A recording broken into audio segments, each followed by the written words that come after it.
now live. According to the thing, it says live 10 seconds into it. That seemed fast and a little bit unusual, but however you look at it, this is the Frank Monday show. And what are we going to show? Well, we're cleaning house, washing some dishes, got some other shit to do, floors to clean. Been doing a little drawing this morning. Feel free to join me, guys, if you're in the house. See if I can copy address and put it in there. Um, say your piece. Work. Seem to give it a second. Paste. We'll see if that'll work. Let's get a little music going in the background. Got media assets.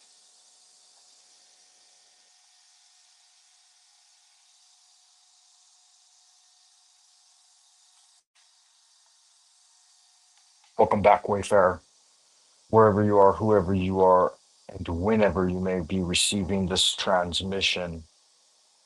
Good magic to you. Hope you're doing well. We're going live once again, like Finnegan.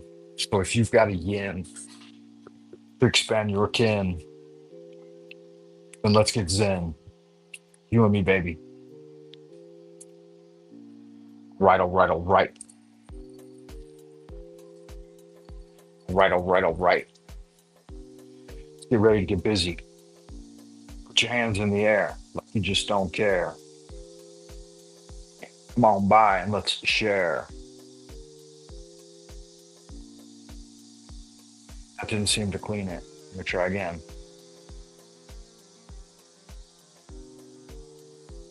Oh, I see the problem.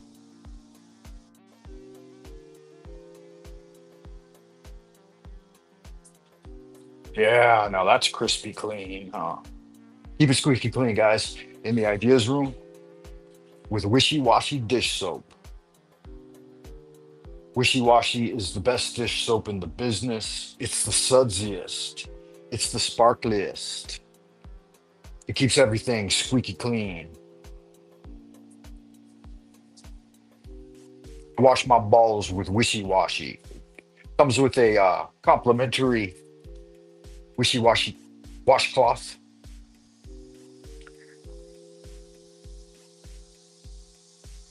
Try and hit the buttons, man. Working from the iPad is different. Last time I tried to do this, StreamYard kept booting me out. Maybe they sense that I'm on an iPad. Is that what it is? I don't know what it is, man. It's just weird. I am the Grand Wizard of the Esoteric Order of Dagon. Let's see, you've got Saturn, Jupiter. What would be the next one in? Mars, Venus, and Mercury. That should be Jupiter, huh? I think this would be a better Jupiter symbol. Jupiter. This is definitely Saturn, they say. We'll have to get it all figured out, guys. Make sure you do the thing. Hit the button. Puts the lead in the pencil. Pep in my step. And the jelly in my donut when you guys push that button.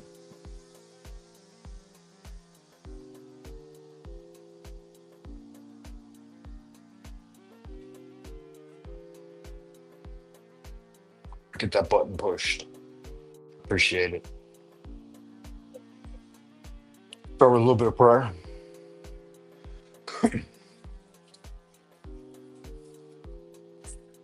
Holy art thou, Lord of the universe, and the mighty one, creator of heaven and earth,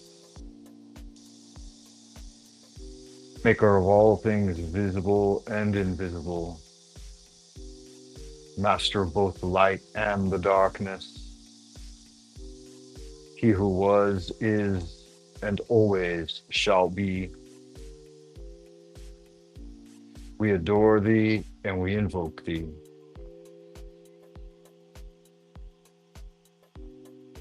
And this one of your divine spiritual agents,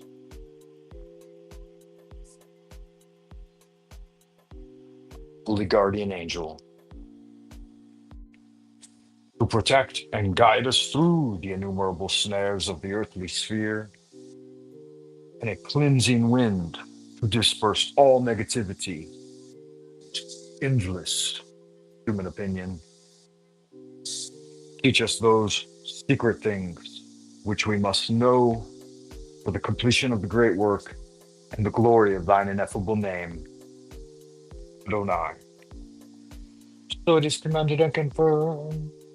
So most it be.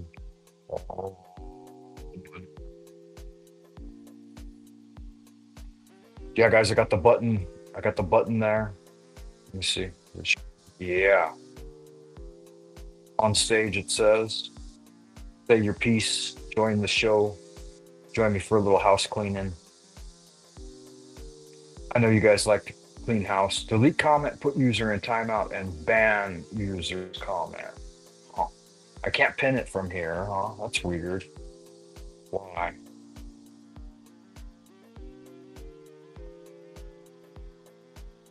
I think the platform on the iPad is a little different. Maybe it's like a phone platform or something. Maybe I should download the actual StreamYard app on my iPad. Maybe that would be helpful.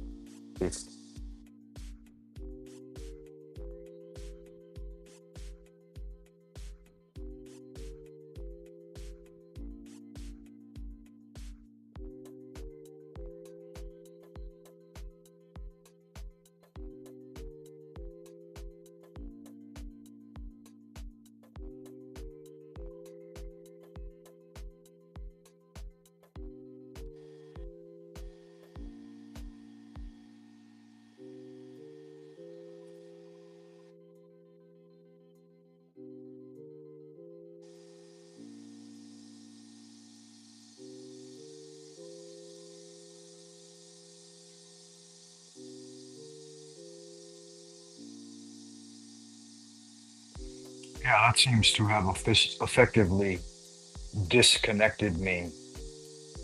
Am I reconnected? Not sure.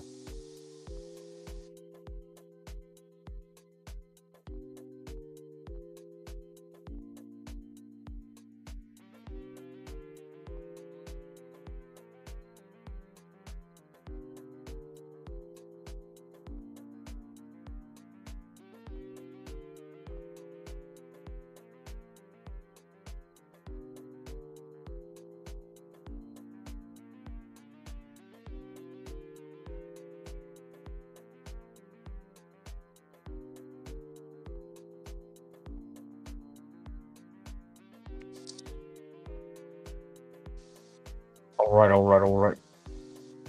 All right, all right, all right. All right, all right, all right. Are we are we back? All right, all right, all right. Are we back? Are we back? Hello, hello, hello.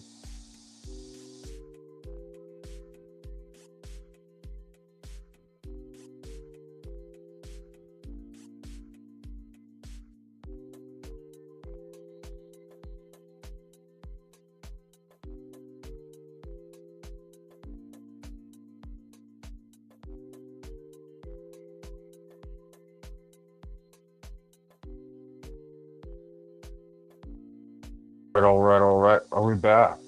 Are we back? Let me know. Hit the 5 by 5s if we're back, guys. I don't. It somehow, for some reason, it functions entirely different on the iPad than it does on the laptop. I don't really ever use it on the phone, but I'm suspicious, like I said, that for some reason StreamYard is registering this as like a phone. Would be my guess. I don't know. Been doing a little art practice. Doing some Batman thumbnails. taking some art lessons online, really just watching videos by great comic book artists. Who's going to try to make a figure in perspective, and just setting up the paper took like, I don't know how long, like 5, 10 minutes, probably closer to 10. Maybe I'll get faster at that. Maybe there's perspective paper already out there that I can just buy that's already printed. Do a little new style art. I got a fun one in here for you guys. Where's it at?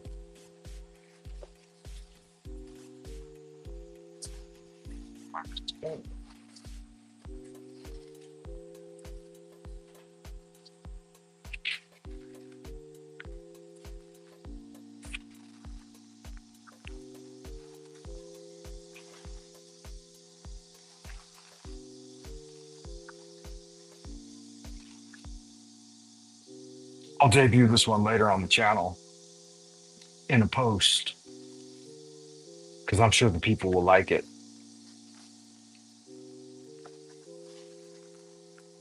But yeah, there it is there. You guys see the this is my character of Snafu's internal energy. Zebra Crew Strike Team. Snap Attack. Crucio. Do you want to wash dishes for me? Okay, then chica. My little girl. She don't want to wash no dishes. Yeah, you guys are gonna like this one. What do you think of that? Kind of divine, huh? Do you like that a lot? Is that your favorite love guru? Your favorite internet love guru? That's groovy. Groove, did I catch it? Did I catch the spirit of the thing? I think I did. I think I caught the spirit of the thing. Here's my own internal identity.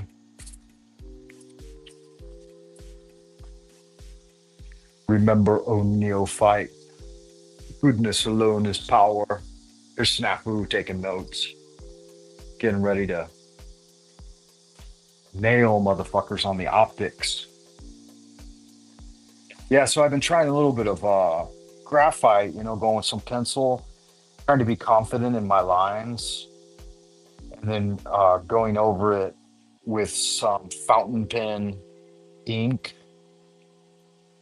Just try to refine my basic line practice, and going from two-dimensional shapes to try to put them into perspective, necessarily on three-dimensional fields, but that's, I haven't done art until recently in a long time. Probably went like 20 years without really drawing anything because I was working, building a career. I'm back to like seventh grade art levels. That's okay. I'm learning stuff. I looked back at some of my older art, and in fact, I was probably better in the seventh grade than I am now.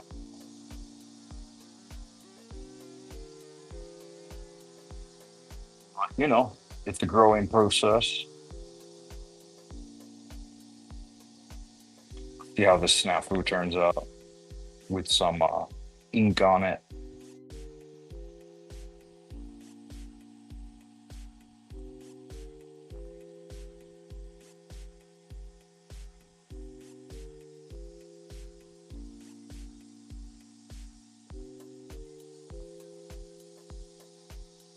Kind of nice. Got its own flavor. I think it really kind of embodies his inner turmoil. he displays so often here on the internet. I have a drawing cam so you guys can watch along as I ink in a little bit.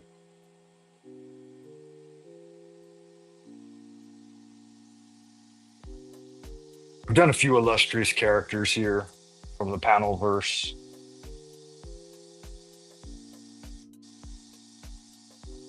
Um, some of them I just try to caricature, but others, they seem to have like an entirely different interior character coming out of them.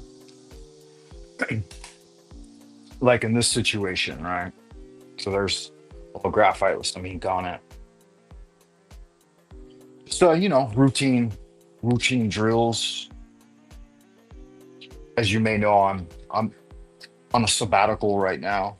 So I'm doing a lot of reading, writing in my journals, dream journaling. The Hey, there's someone in the chat. Too goaded for you. Okay, welcome to goaded. Good to see you. Too goaded says I've got decent art skills. Thank you for that, Too goaded. Yeah, you want to see Love Guru again?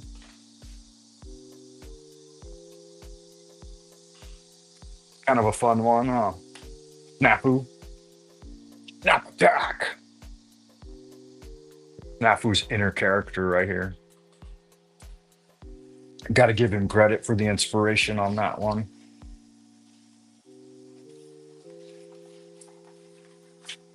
So you wanted me, I was working in trying to figure out contrast and lighting values. And so here's me doing some magic. Do I know you, Too goaded? Too goaded for you. Are we familiar with each other? I've got some landscaping, and then I try to draw a figure in perspective, seen as magic through the triangle of art.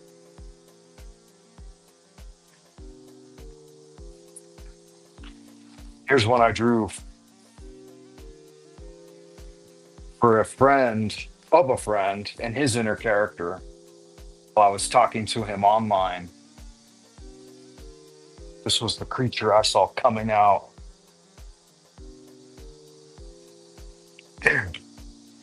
Little demon. Yeah, so here's the study I've been trying to work on. It's a study in like value and contrast. And so you can see like white within black, black within white, and then variations on that.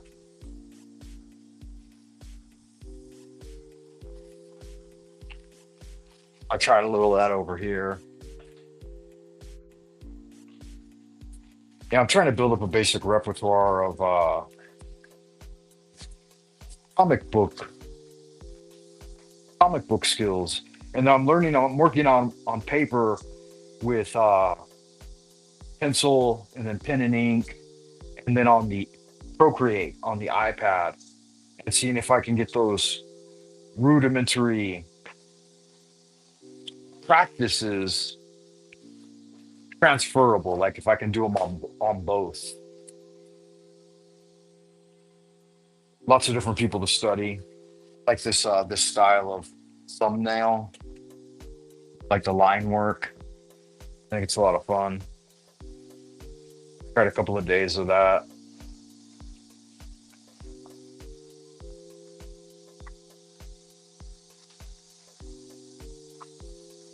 A couple of days ago is when I started going over the basic lessons on perspective and hatching and starting to contemplate the horizon line.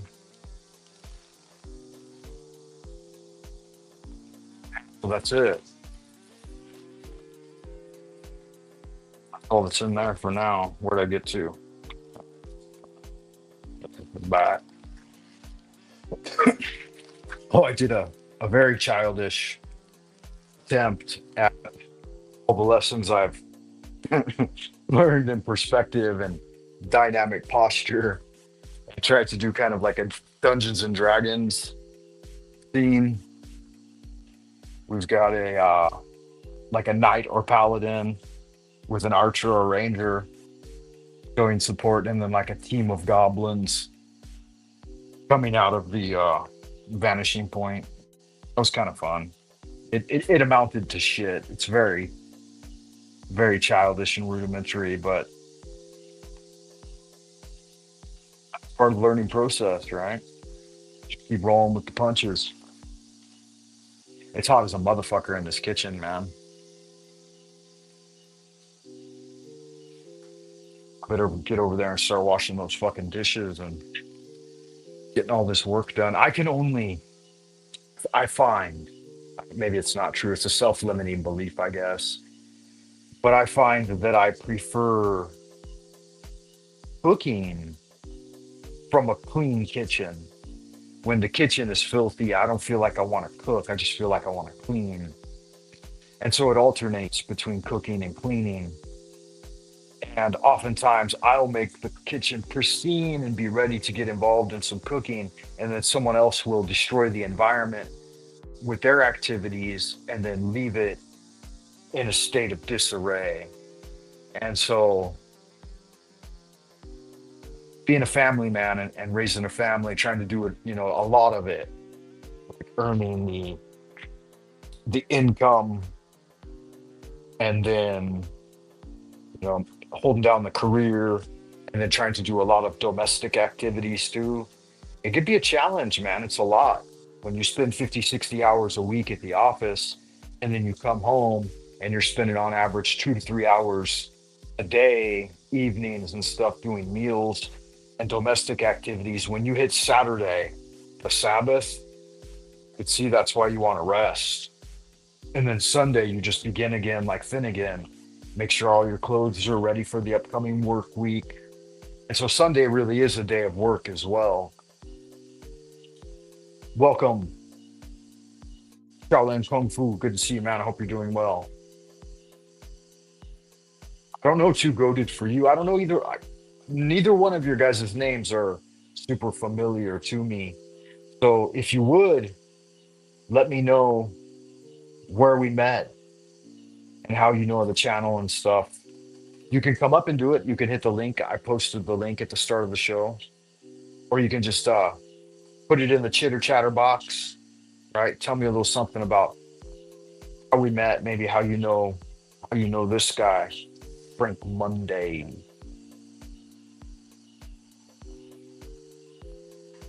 And I'll get into that dish duty. I got no visual videos or anything loaded up, so this show's going to be entirely video cast stop. And now you're looking at my ugly mug.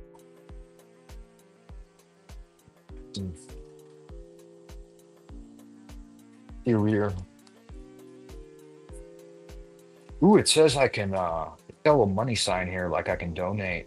New to streaming, looking to level up. That was weird. Check out StreamYard and get a $10 discount. If I can delete that comment. Did it do that? Weird. Okay, cool. So my guess would be that you're Lev Kung Fu Shaolin. I guess you either train in Shaolin Kung Fu or you live in Shaolin. Shaolin, Shaolin, Shaolin, Shaolin, 有多少英雄崇拜你 Shaolin, Shaolin. Oh, you're from England? Okay, good deal. You like Shaolin Kung Fu though, I would imagine. It's cool stuff, cool beans, man. Shaolin's pretty hardcore. I've been there a couple of times. I shot a video there with Troy's team. If you guys haven't seen it, it's on the earlier Wing Chun, okay? Wing Chun, Wing Chun's not a Shaolin system though. Wing Chun is I mean, they probably train it at Shaolin, but it's not originally a Shaolin development. Yeah, I mean, they train everything at Shaolin since it's, opened. But Wing Chun is an internal system from southern China. I think a woman started it. Was that right? IP man, the Yip family. Yeah, those folks, Shanghai, Nanjing, Hong Kong, a lot of activity in the south. Yeah, I do northern styles.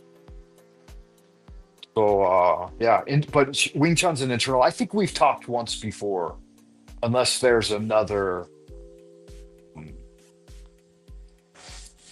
unless there's a different person that also studied Shaolin. I think I may have spoken with you once before.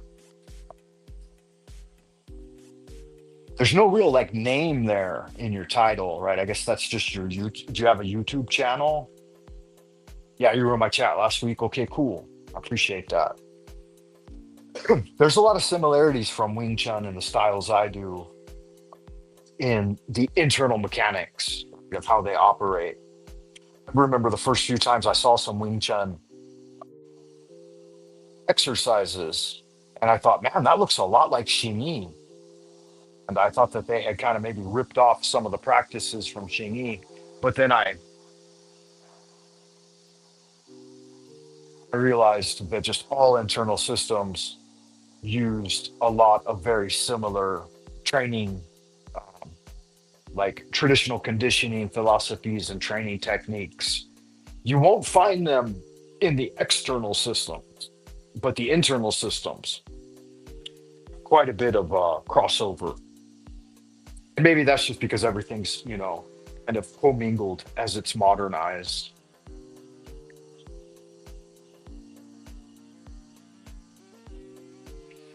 Yeah, jump up and chat kung fu with me if you want, man. Hit the link, join the panel. We could talk about it. You could promote your channel. You said you do a key creation series, which is funny. I think it's funny how Westerners use kind of an outdated romanization, like key in modern romanization, modern pinyin, mainland pinyin, I guess, Chinese, would be spelled with a QI. And so like CHI wouldn't pronounce chi by modern Mandarin pinyin. It would say sure.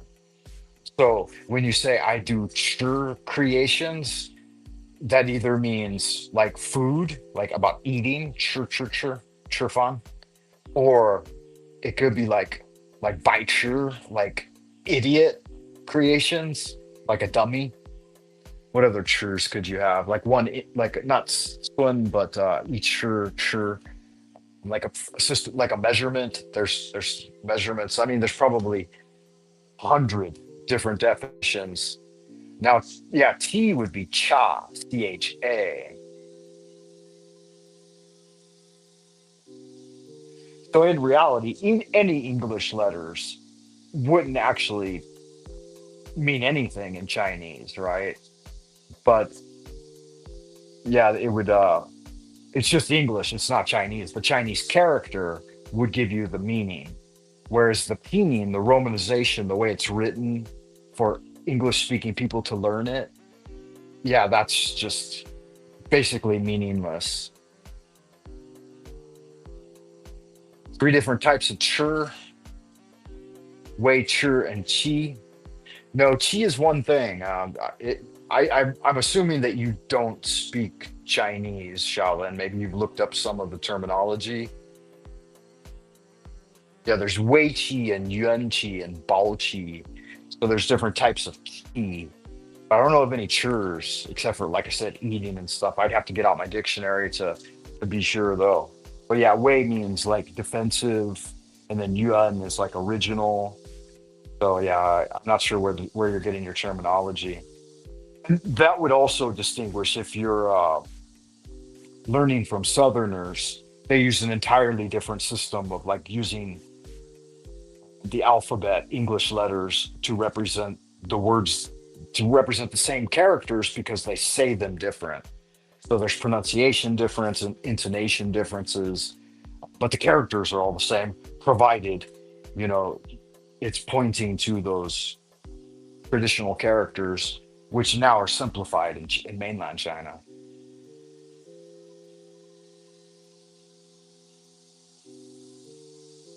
Good stuff, though. I'm telling you from my perspective, as you know, being a foreigner learning Chinese and having lived here going on 30 years now. When I see CHI, I remember that Westerners will spell it like Tai Chi, and they'll say CHI, but in pinyin it would be QI. It doesn't fucking matter. I pointed out CHI is true. Sure, sure, sure, sure. No worries. It would be easier to have this conversation if you actually did join the panel. I don't know.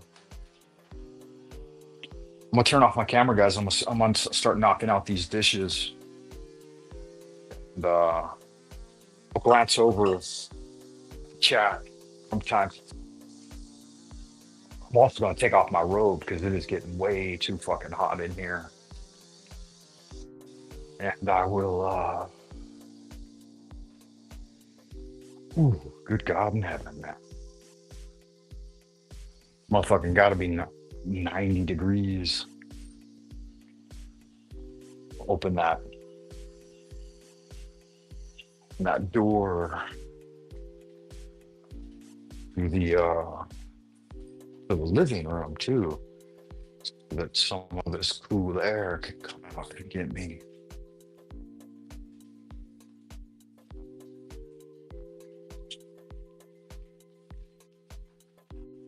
Thinking about thinking about turning on the air conditioner, but I'm not going to do that just yet. I can handle the heat a little while longer. From the Shaolin book, Wong Wong Q Kit.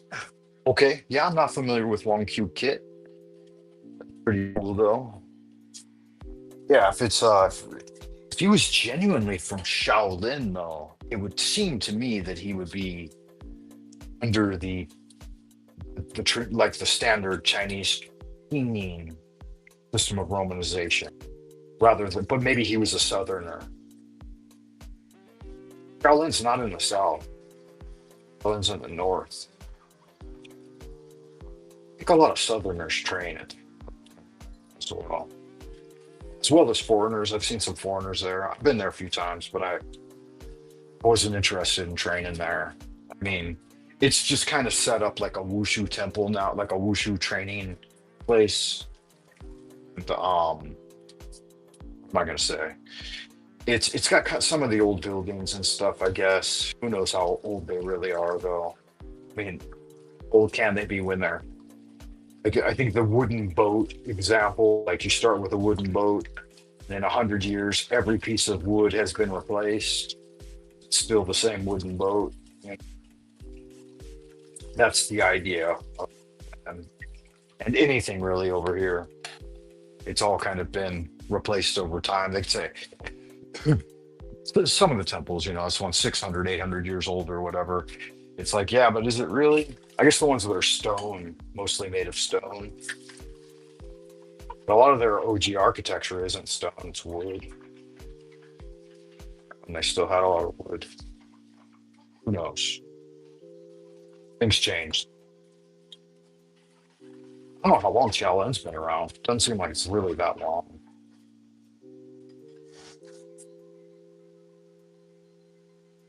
1 years, maybe? You probably know better than me. Never, due to the fact that Shaolin is mostly considered to be external kung fu, and that the systems taught there are mostly considered to be imported from outside of China. Um, for me personally, never really had any interest in it. Was more interested in the systems of kung fu that were unique and specifically developed in China by Chinese people, rather than an imported philosophy from where like India or nearby other regions. Like Buddhism is Indian, right? Shaolin is a Buddhist temple. Obviously, there's a lot of crossover between Taoism and Buddhism in modern due to its integration during the Tang Dynasty. Kind of just blended the three systems: Confucianism, Taoism, Confucianism, and Buddhism, and came up with a new kind of thing. He's Zen Buddhism. We say it was Zen. This is Tao.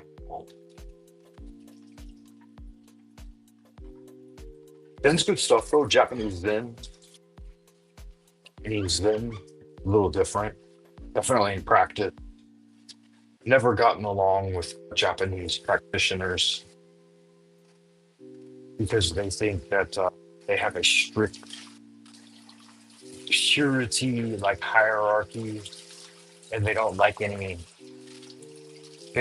cross pollination, or at least the ones I experienced from training in kendo clubs and karate clubs and stuff like that. Like if you go in there, they don't want you even moving in a way that's foreign to the systems they train you in. So there's seems to be very little room for strategic adaptation. Very stuck in a rigid system of you must learn it this way and practice it this way. I was overdoing some basic like qigong, tai chi warm up exercises once. One time in a Japanese I was in a Japanese kendo club. And one of the visiting senseis from Japan got really angry at me. And he came over and he started yelling at me in Japanese. There was a little translator there. He said the sensei is extremely offended by your practice of Chinese systems within a kendo studio.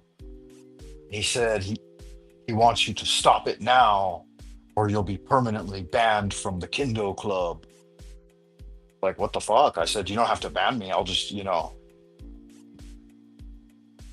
hold my ground and continue to do my thing. And if he doesn't like it, he can go suck a fucking dick, or he can, maybe he could try to fight me or whatever. But this is China, and though this is a Japanese kendo club, I have a right to you guys don't own this space.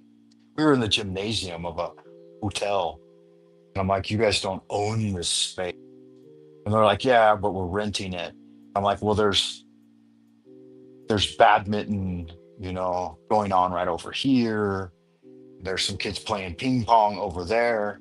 And I'm like, I'm not even in the Kendo area because class hasn't begun yet. And I'm off here in my own area doing, my own little warm-ups and breathing exercises and shit. And they're like, yeah, but you'll be banned. Then you'll have to return my money. Seems totally fucking unreasonable. And that's not the first time I've had those kinds of experiences with Japanese for some reason. I don't know what it is. It's the main reason I quit doing Japanese systems entirely and switched over to Chinese ones because I was raised karate, kendo, uh, kempo karate, like kung fu kempo karate. Used to enjoy those, but then when I discovered like Chinese systems, much more easygoing the Chinese were about like training. And they're more interested in like the cultivation of health and longevity rather than just attacking and killing other people. And so they highlight the medicinal systems and the elements and nutrition and there's philosophy, the Tao Te Ching, and this kind of thing. Not yeah, so it's just different. It's just different. There's plenty of value in the Japanese way of doing things too, but a little too serious and stodgy for my liking. And things that are hard and recalcitrant, it's the way of death I've learned that that's the way of death. Like the tree and the wind. If you're soft and supple, then you bend with the wind. But if you're hard and rigid, then when the wind blows, you snap.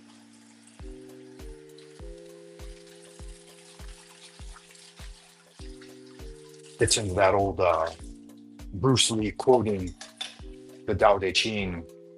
To be like water, my friend. Be like water. Yeah, so we're gonna knock out some of these dishes. Want to be a little bit careful about much. Excuse me. How much volume I produce with my voice. These guys like sleep in, take an afternoon nap. What everyone's pretty much doing here, right? Wondering, do I keep the kitchen door open so I can enjoy some of the cool air? Or do I shut the kitchen door so that I can talk a little louder? I have a tough call. I think I'm going to close it. I'm going to close it. And the reason being, we'll get, that's better, I think. We'll go ahead and close it and endure the heat for you guys, for my beloved people out in Happy Land. Y'all good looking, sexy people coming in, chilling. I got the link in the chat, guys, if you want to join. It would be more interesting to have a dialogue rather than a monologue. I find monologues to be incredibly boring. And if I want a monologue, I can just do it via the Restream platform or the YouTube's native software. I don't have to use my StreamYard hour. So we'll do it this way for about an hour. We're about 20 minutes out from the bottom of the hour. And, if I don't get any joiners, then I'll just blaze off into the abodes of the future because I don't want to burn up all my StreamYard hours right here at the beginning of the month. When I can sit down and organize a little more dynamic of a show with videos and prayers and pre-prepared pieces of literature to look through. But I thought it would be fun to try to reach out to the community, see if anybody wanted to hang out while I was cleaning house a little bit. I think I'm gonna have to open this window though, man. Even though it seems like it gets hotter if I open the window. Feel. Yeah, I think it's hotter on the out than it is the inside.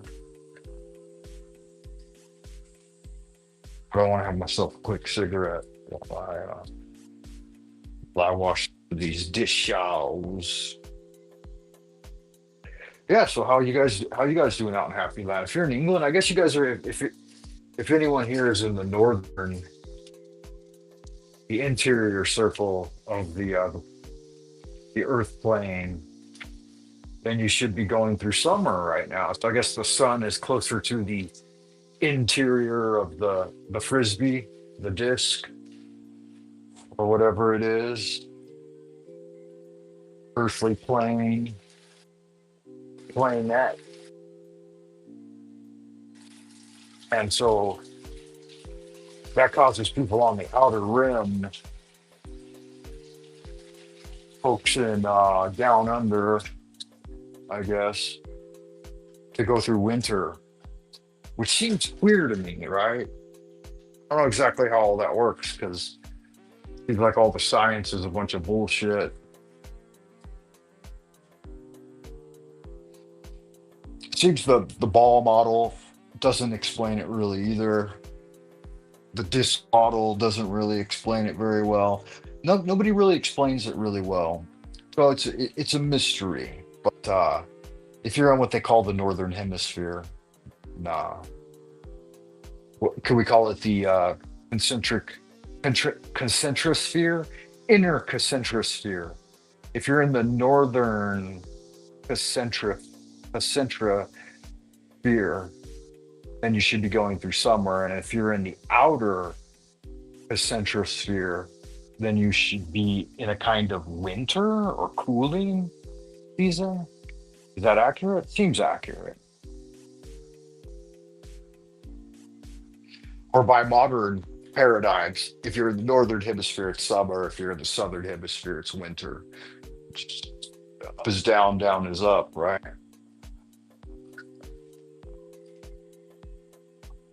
Don't tell me. If you tell me how it works, I'll immediately get because it doesn't actually matter.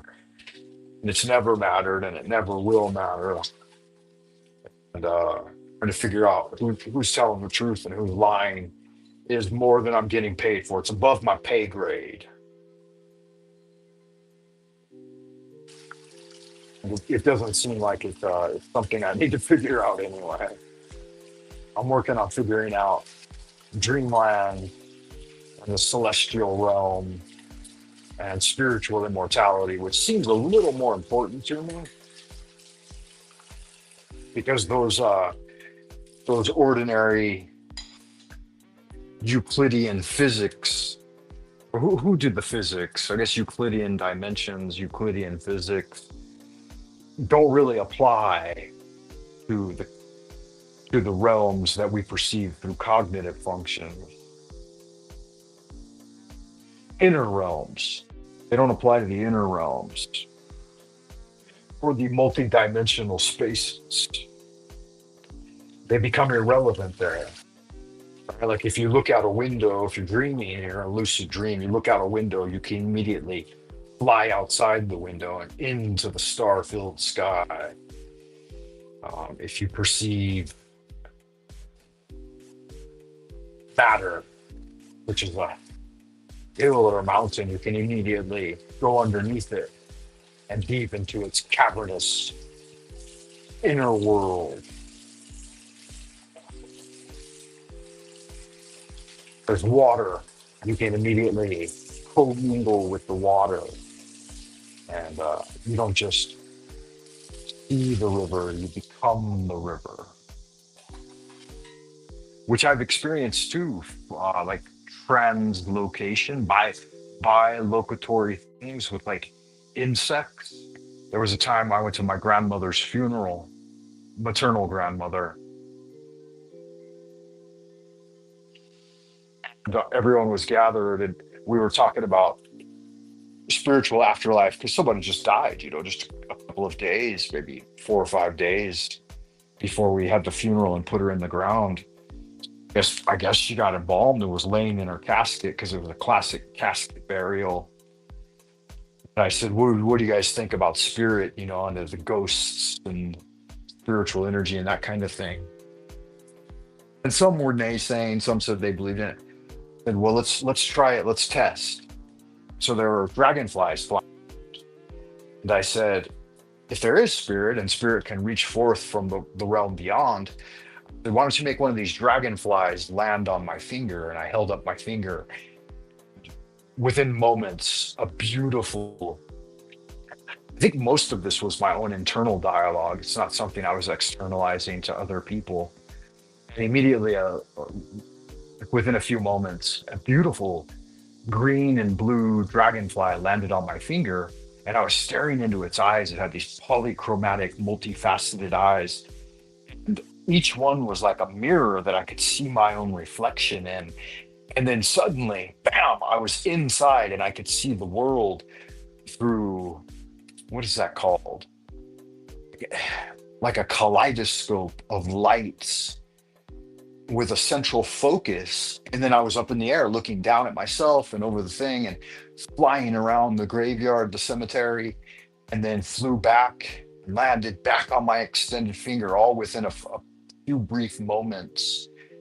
And blinked and looked at the dragonfly and thought, holy fuck, that was legit, man. Just my cognition just transferred into the dragonfly, flew around the fucking cemetery, and then came back in. And I could hear like my grandmother's voice telepathically from inside the dragonfly And she just said something simple like, there it is there, right?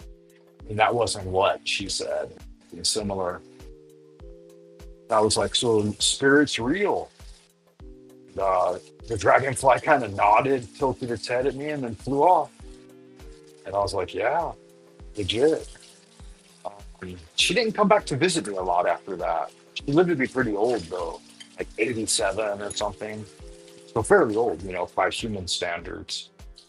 And so I've heard it said in the spiritual tradition that the older a person gets, the longer they will stay in the sublimated realms before returning. People talk about near death and going into the light and being immediately reborn. But that's according to Taoist teaching, that's not true. That you'll spend 4 to 5 times outside of the prime material plane in spirit form, growing, reversing your spirit's aging process and stuff.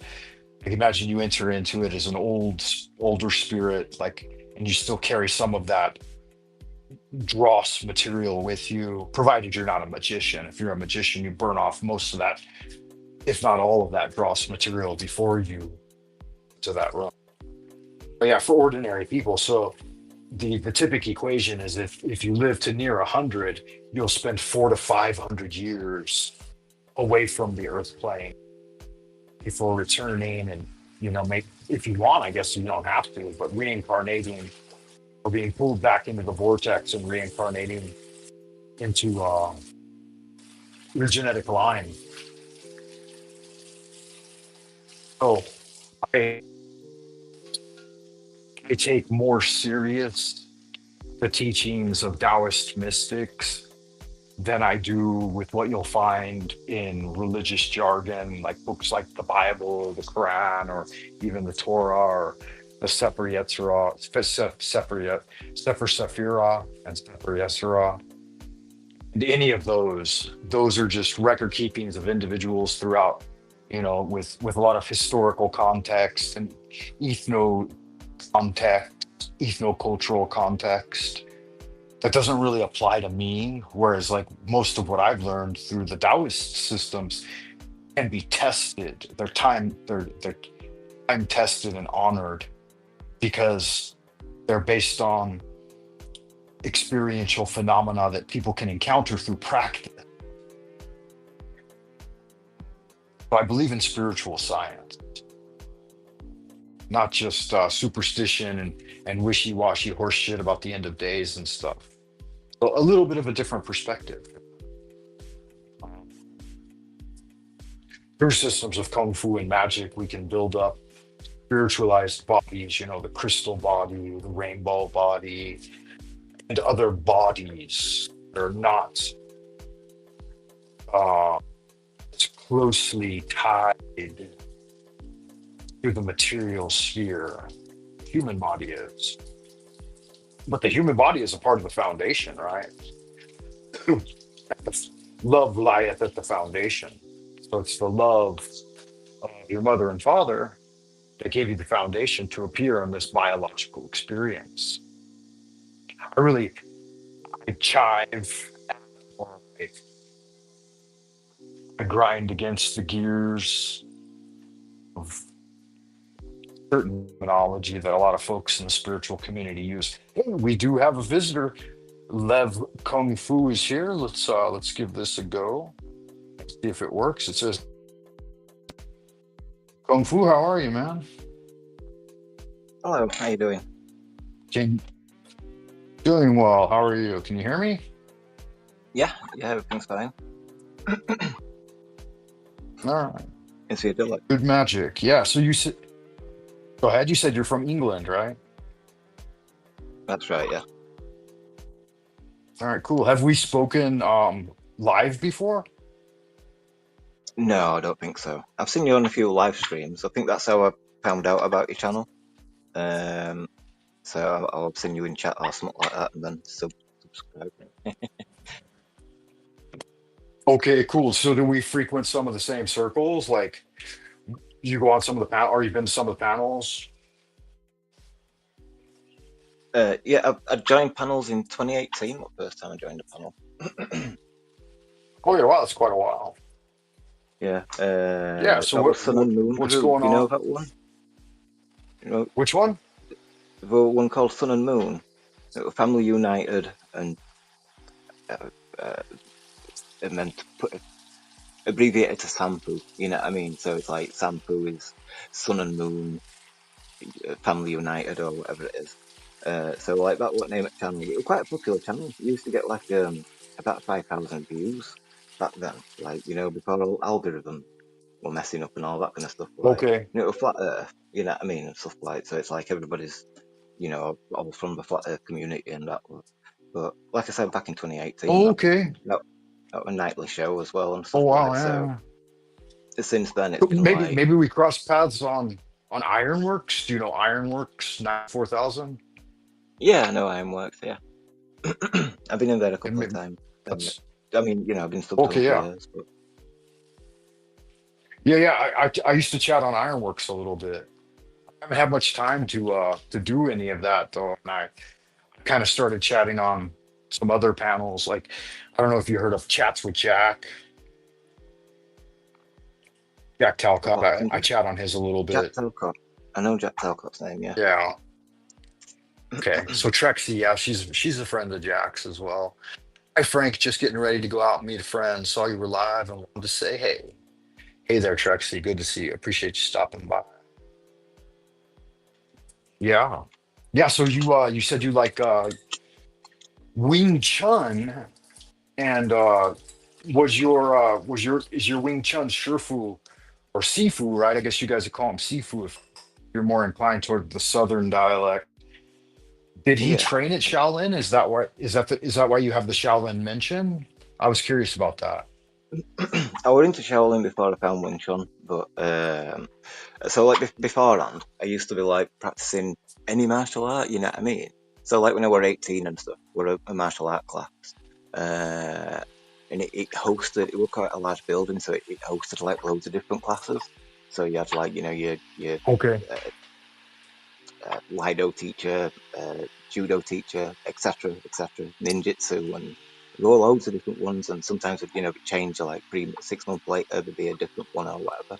Um, so I got to like practice loads of stuff like Valetudo and you know what I mean, all them kind of things and stuff like that were like a mixed martial arts style, which were Yeah, quite that's good. very But cool. I like that.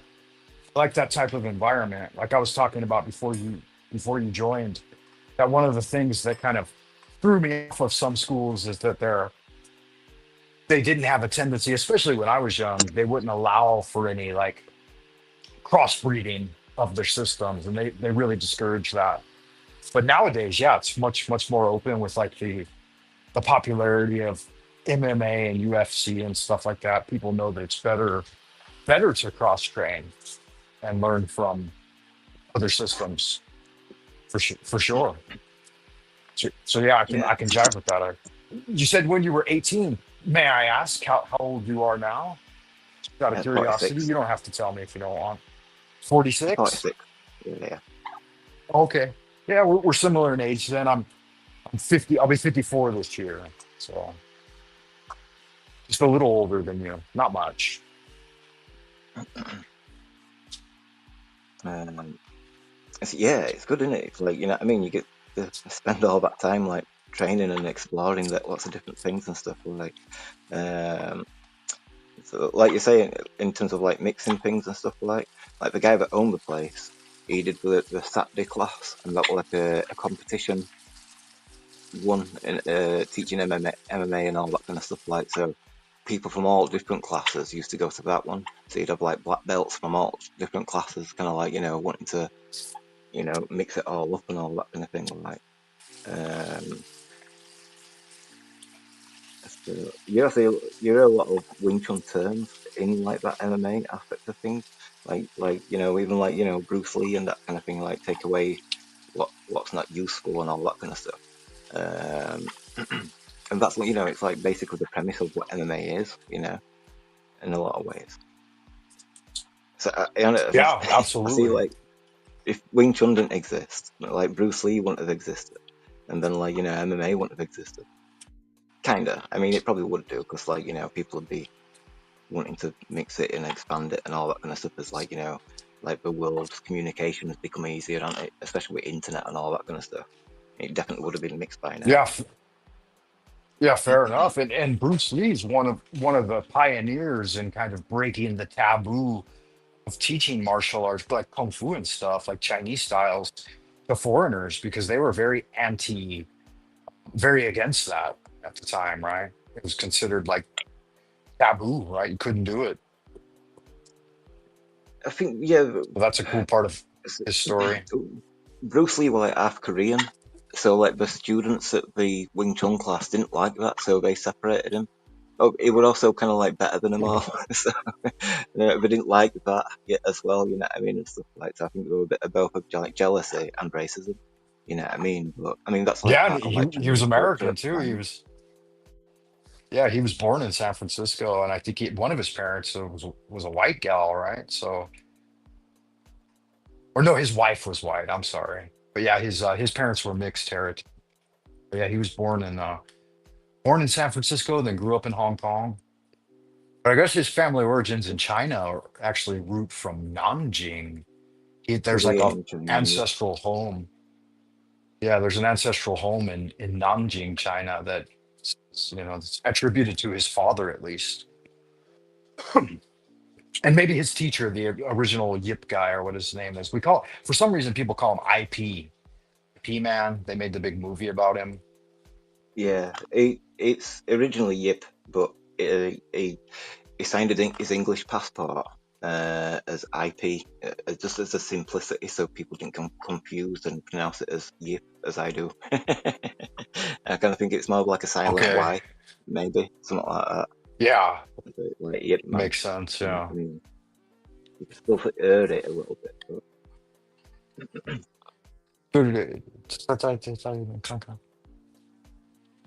My daughter's asking me for some snacky poos.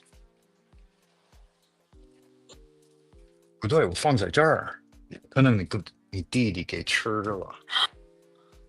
he's speaking Chinese. 我知道，我没看见。Yeah, yeah. I live in Beijing, China. You do? And my wife is Yeah, I do. And my wife, I've been here almost 30 years, and my wife is Chinese, and both my kids kind of grew up mostly speaking Chinese. They speak English as well, but they always kind of Chinese is their native language. All right, cool. That's awesome. And I I wanted say to know kids, such a but my daughter's 20 this year, so they're not kids anymore.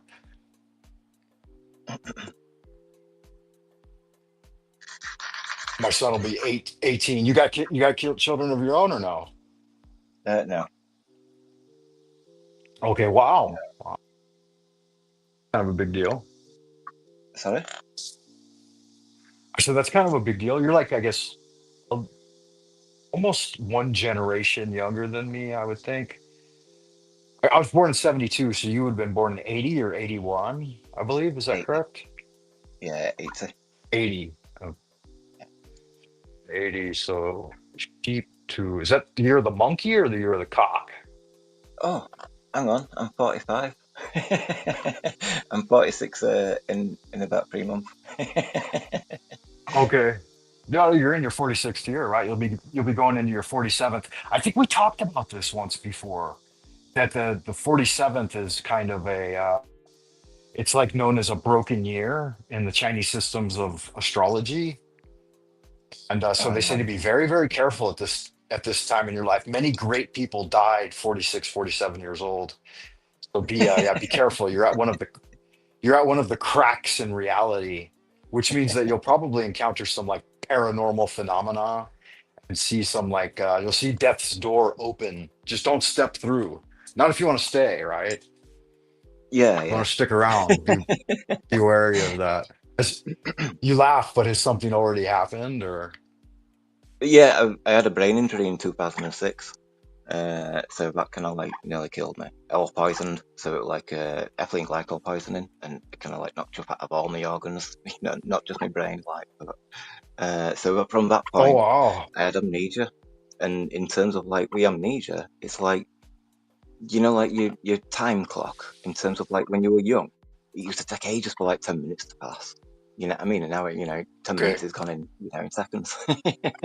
But like, when it happened, it's like that clock got reset, and it's like everything, because I had no perception of time.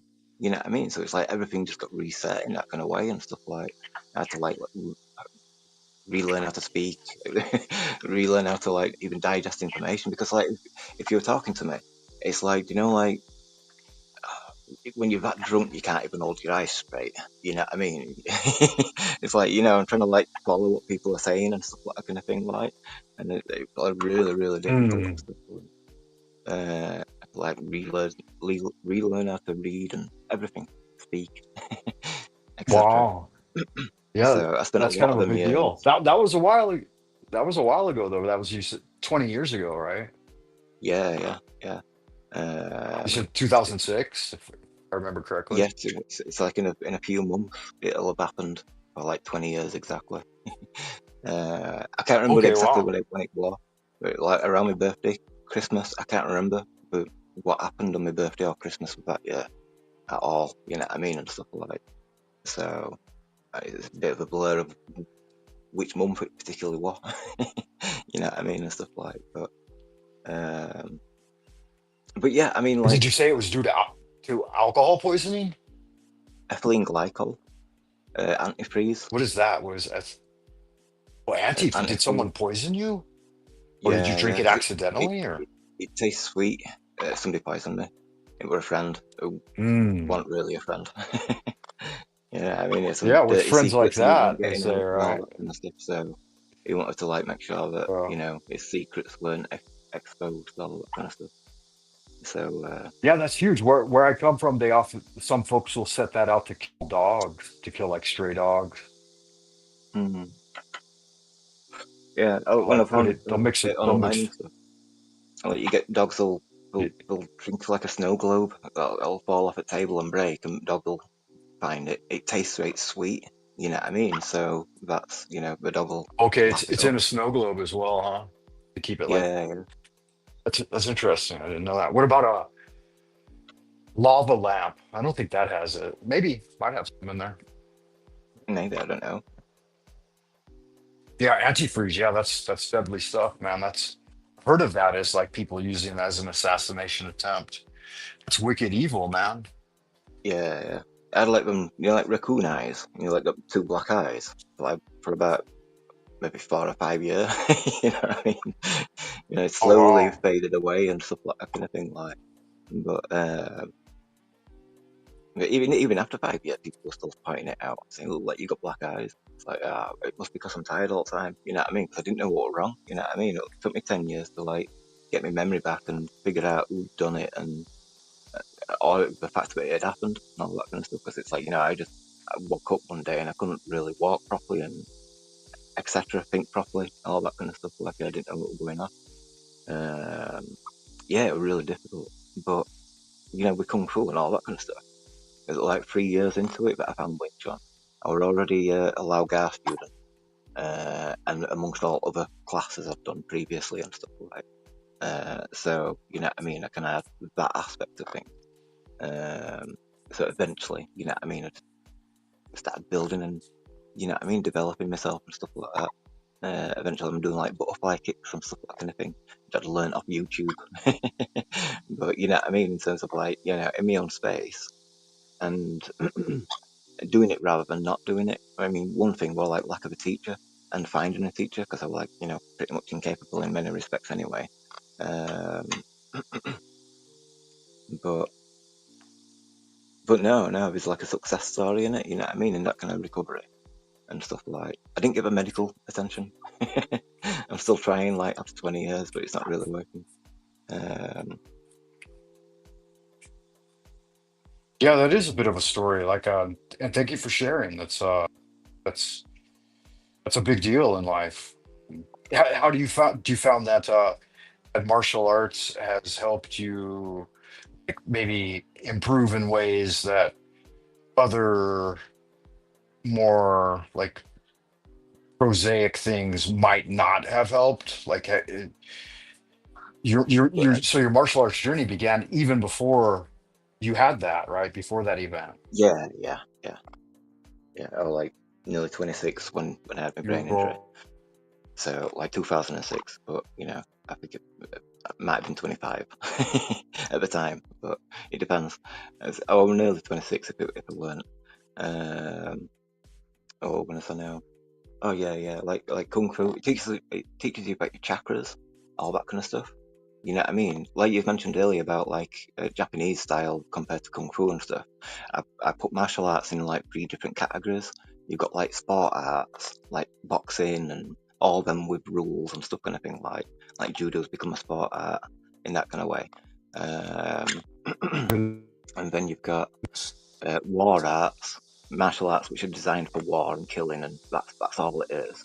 And then you've got life arts, where you've got like kung fu, where it's focused on your philosophy, how you approach life.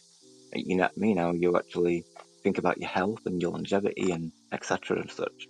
And then your spiritual aspect of things like your chakras and all these kind of things. And that's like really important, and especially like and my earliest points of like trying to recover, I'd just be doing my set, but sat down, you know what I mean? And it's kind of like from Laugar, and it's kind of like it's just arm movements, so it's not like you're doing much, you know what I mean? But in terms of getting the chi to the tips of your fingers, you know what I mean? Getting that expansion functioning again, how the chi expands and contracts and stuff like that kind of thing. That's what we were kind of thinking about at the time and all that kind of stuff. But then when it came to Wing Chun, because we teach chi sao, so you're using both arms at once, you know what I mean? And then like um, because well, one of the aspects of my brain injury, kind of like what it left, right hemisphere brain damage. You know what I mean? Because I've got a lot of symptoms which kind of like coincide with it. Uh, but well, you can feel all on the right side. You know what I mean? Left side, I can't feel it. It feels fine. You know what I mean? So I can still feel it now. You know what I mean and stuff like that. But when you're doing both hemispheres with your arms, so like you've got like you're working both sides of your brain at the same time, so you're getting them to work in sync together. So if one side of your brain's damaged, then from both to be you've got an exercise to make it work. You know what I mean? And I kind of think that's amazing. You know what I mean? One side of it is that, but also the cultivation of chi energy. You know what I mean? Making your battery power stronger, as we term it. You know what I mean? So it's like you get neural fatigue, so like the neurological connections and all that kind of stuff. You can only like manage to stay awake for a few hours and then you're back asleep again and stuff like that. Um, it's a little bit less nowadays, but it can still. I don't know. It depends. Different days are different. But I'm usually up a lot longer these days and stuff like. I don't know. These past few years have been difficult, so it's like I've not really had the opportunity to sleep properly. You know what I mean? I'm in a okay. bad living situation, but I don't know. Yeah, It's part of like my series and that lot that I'm doing on YouTube, right? Because like with that Hangman's research with giant trees, you saw his work, didn't I don't know if I have or not. No, you? You we'd have don't to check it recognize out. Hangman? he Recognize who? it's called Hangman 1128, right? Hangman And 1128. No, I don't know he that. lives in America. He goes around wilderness and he's showing you all rocks in mountains and he's like saying, "Look, these are the tree lines. And you can see tree patterns and like the rocks. They're trees." Oh, Hangman Yeah, yeah, 1128. Is that what you said? yeah, I may have watched some of it and just don't recall the name. So yeah, yeah. All it right. doesn't ring any bells right Just now. just for work ringing in bells, like showing you mountains and showing you uh, Yes, granite rock yes. and all that kind of stuff. And Yeah, yeah, I've seen videos on that idea. Like there's some of those are giant trees, right? yeah, yeah. So, see, that triggered me. At the time, I was on Flat Earth Dude's channel, and it was 2020, and I wanted to show his work to everybody on panel, but the trolls on panel, which were sharing the panel, fake truthers and stuff like, they weren't having any of it. They didn't want anybody to see it, so I had to like share pictures in back, and then like anybody else that were willing to talk to me about it and stuff, that kind of thing. We'll be able to see it there. And then, like, then I'd convince several that, these are the giant trees and all that kind of stuff. But then it's like, the research went further because I was like, I found so many things. Like when you look at the coastline and how the water washes away and you can see the tree lines there, and like all the patterns and all that kind of stuff. And it really paints a picture of what extent the trees are, because you've got these we call it a flash, right? And those lines that come out at coast, and it's like it's all rock, but there's like these lines going through all rock, like straight lines. And it's like, when I was young, I had no idea what they were, but you know what I mean. Now I know that they're tree lines. You know what I mean, like the tree ring lines and stuff. There's different parts at coast, and they're not going straight up at other parts at coast. They're slanted, and you can see that it's still tree lines in that kind of sense and stuff like so. Um, it made me realise that in terms of like the tree, where everything comes from, metal, everything else. I mean, Ant-Man speaks about that as well, but everything comes from there. You know what I mean? Everything breaks down, and like the sand and stuff like that kind of thing. That's all just from the tree. So you don't have to have silicon trees. All you have to do is have normal trees that petrified, and now it's got the silica. You know what I mean? Because it's become petrified. Uh, so, um, so yeah, that's where my theory starts off. Is like I recover what I did on Dude's channel, but uh, how it also leads to like the origins of life. Because when you say everything came from there, all right, well, where did life come from then? You know what I mean? There's like all this evolution versus creation. And creation says that we came out of clay, and it's like, well, I'm not really, I don't really jive with that. You know what I mean? In that kind of sense, because it's like it's very limited thinking in terms of like we're made out of clay.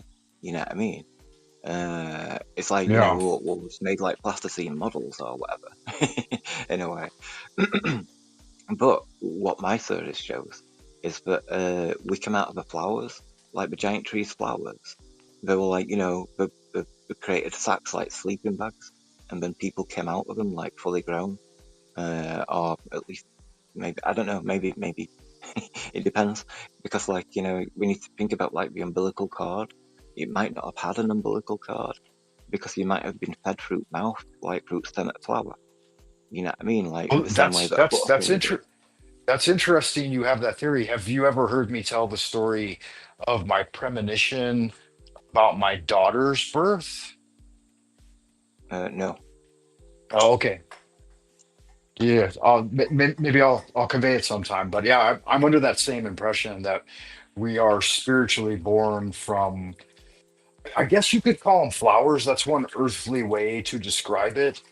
But it seems that they are like cymatic preform patterns that appear to be like flowers, like lotus flowers or something like that. But they don't see, I don't think that they're of like just the earthly nature of maybe in ancient times, like our origins. And I've never gone that far back in my thinking, but at least like spiritually, I've seen that actually occur through via like what do they call it? Trying in the spirit vision. Yeah, so that's interesting. But yeah, continue with your idea. I didn't mean to interrupt. I just wanted to add that. Yeah, I'm not sure what you meant in a way, but in one sense, it made me want to highlight in a sense that, like the flower, it's simply a portal. You know what I mean? It's a doorway into this world. So it's like we come through a spiritual technology of what the tree is, and that's like like nature is like that spiritual sacred technology. Basically, it's much better. Like any technology that the government makes is just a cheap imitation of what nature can offer. And there's like so many Yeah. things that we get blown away by in technology, but nature already had it. Like when we had the forest, that's when the utopia was. That's when the trees could provide for life. Because it's been cut down, it's like it's got brain damage. So then, like when we Mm. compare it, it's like if the Yeah, brain that makes can't sense. function, it knows it can't create a utopia, so it doesn't provide life anymore. So now we only experience animals becoming extinct. You know what I mean? So like that heart-brain Mm. network of what the communication between spirit. and and the earth in that kind of way. Uh, it's a necessary thing for it to. I don't know. It needed maturity. You get like bills on trees, and that's supposed to be like a hormone group. It's not a disease or that kind of thing. You know, them bumps that come on trees and stuff. And it's like, it's like loads of chakras inside in terms of like wood knot, which a wood knot is a chakra basically. Uh, so I kind of think that if the heart-brain network, the giant trees were all here, we had the proper forest, right? Then bills, they'd grow, they'd activate, and it's like going into its puberty stage. And with that, they'd just expand out, and they'd create a really big base, and then the offshoots of trees would grow off it. So your base is really the widening area, and this is what kind of creates the continent.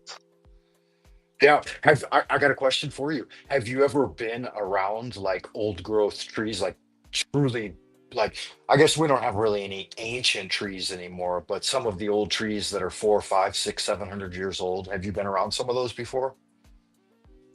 Yeah, I've been to Yosemite, so I've been to them Okay, trees. you nice. Those are Yeah. amazing. Yeah, even like those I believe they're called sequoias. Is that correct? No, let me see. Sequoia. The redwoods. I'm thinking what the real term for redwood Sequoias. is. And Redwood yeah, sequoias. is it? Yeah. Even smaller ones that are only a couple of 100 years old produce a supercharged, subtle environment. When you've been around the ancient ones, you can really feel it. That's why people sometimes just disappear while they're there, right? Because they can pass directly into the Fae or the fairy realm. And Yeah, once you get over there, there's little chance of you wanting to come back, you know. um, but I was recently in Nanjing or Shanghai in the south, and there was some old German houses that had planted rows and rows of those redwood like sequoia trees, and they create you. I could just feel it, like when you do some qigong and you've been doing like movement arts and sensitivity training for a long time, like you can directly perceive those other than normal states. And I think you're probably onto something, right? Like the reason they cut all of those down was to destroy that environment and to destroy our ability to be supercharged by the spiritual atmosphere. So yeah. yeah, there really Like is something to that. the Taurus fields of the trees for one thing. You know what I mean? It's like you're in that spiritual energy of that, the psychic connectedness of the forest. So like when we think about it, it's a brain network. It's psychic, and it's like we're connected to that. It's just that most of the time we're unaware. You know what I mean? All the propaganda and radio waves or whatever else and stuff kind of thing to bombard us and distract us and whichever else. And And different kinds have different energies too. Like I've got lots of weeping willows here, and weeping willows are said to like much deeper connection with like ghostly things. Like they would often plant them around cemeteries. And the area I'm in right now is a suburbs, but it used to all actually be burial.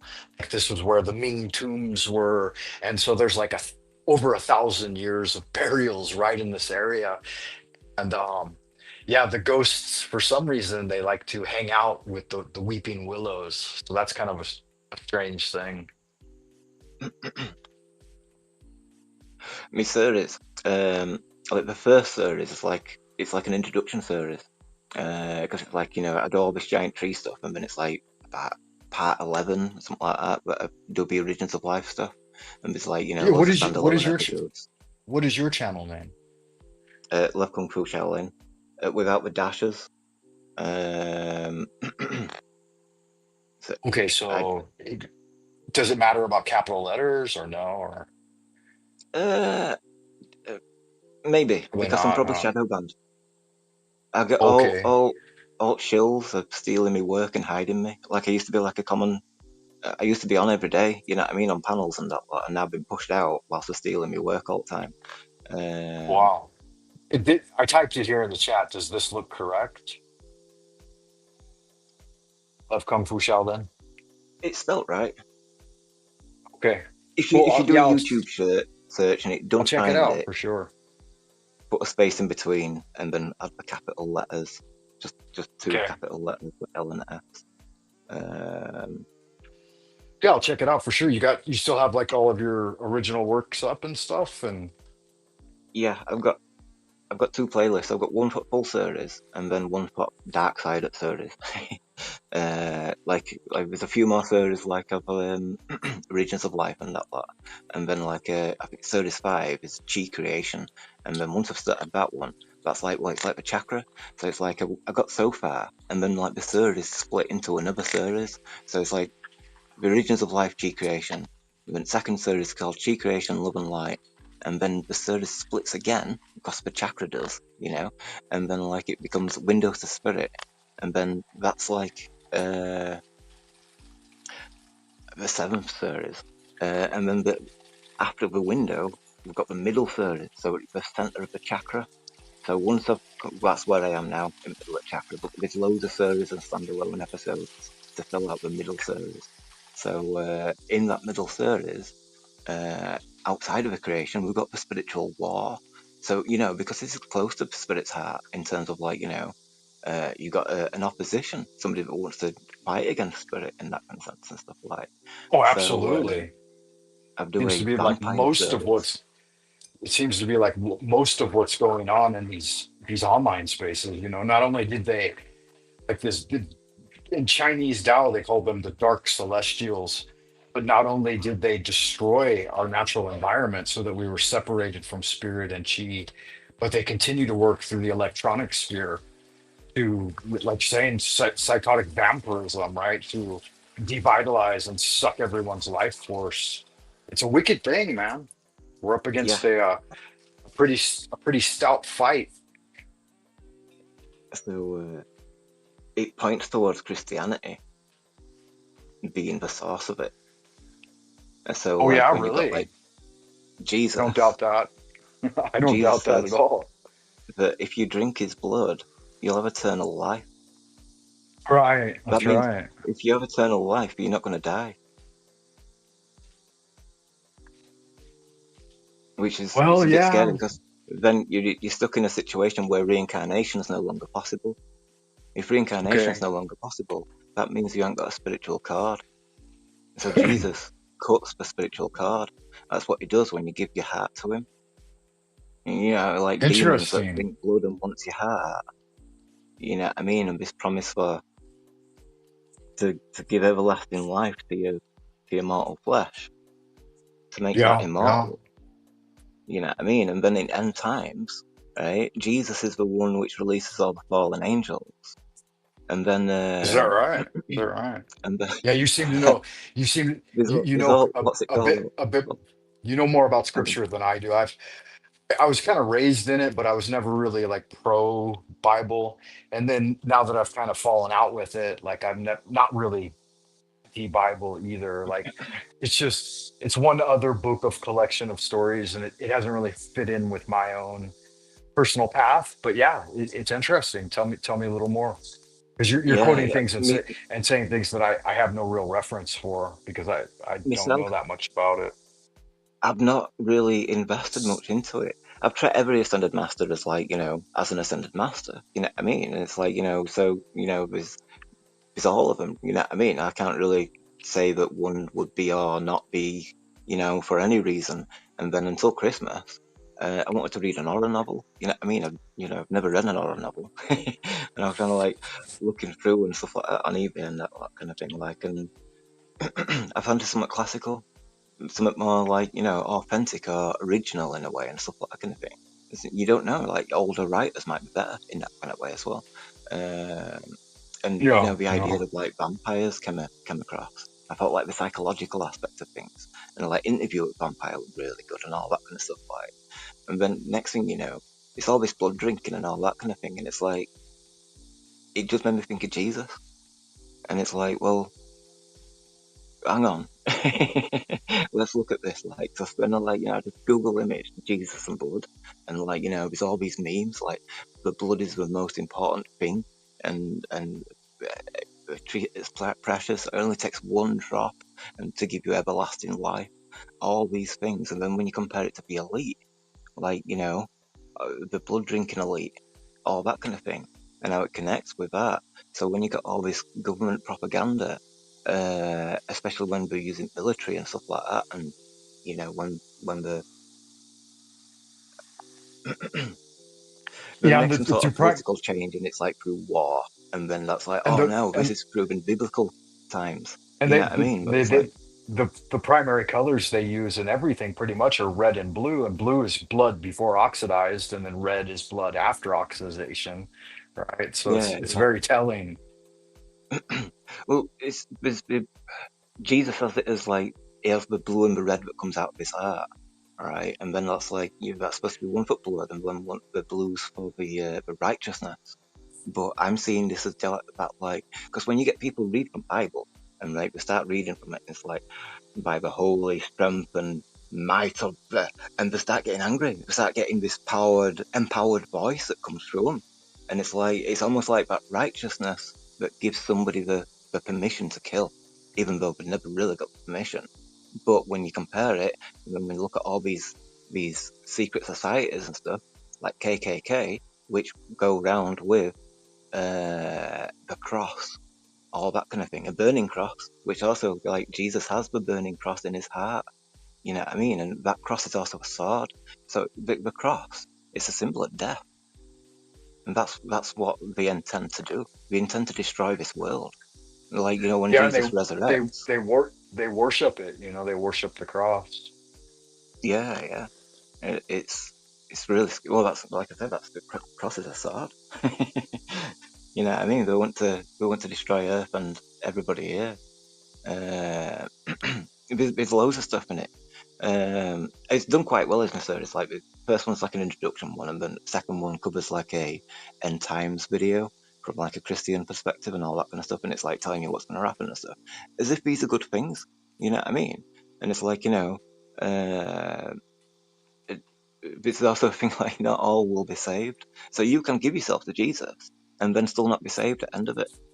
And also, right, no one's really saved because, like, when Jesus resurrects and everyone dies, he's going to resurrect everybody. And then that's when everybody can't die. And it says that people will be begging for death, but it will not come. And Jesus is going to be a witness to it. Jesus is going to reign for 1,000 years. And everyone's going to be like zombies. And it's like the sea's going to be filled with blood, all that kind of stuff. Like, and then it's going to be on fire. And you're going to be like waist deep in it because all the ground's been flattened and everything. And then he's going to some of those fallen angels will perform the second death on those that Jesus does not find worthy enough to enter his soul. You know what I mean? So Well, that second it death is a sounds like permanent death. my question would be this, then it sounds like you've learned enough about it that do you believe in it? Do you think it's a genuine end times prophecy and it's something that I the think he intends to do it, but it's going to fail. Right? When you look at the government are all behind it. You look at the Vatican, everything, and Vatican's got like the blood of Jesus. This isn't first episode, because the check to see if it reanimates. And sometimes you get a poke that comes to it, and then it'll turn to liquid again. You know what I mean? Showing that it's still alive. It's like demon blood. You know what I mean? If you drink that, you become part of that Nephilim blood drinking reptile race, which is where the vampirism comes from, like the Draco system or whatever it is, and all that kind of thing. Like, uh, yeah, interesting. Yeah, I've never put in that much thought into it because I don't think that do you know anything like have you listened to some of my videos and heard me talk about like what I'm up to? well, hang on. I believe, I believe that Earth's going through its ascension process. Earth's not going to end. They'll attempt it, but they're going to fail.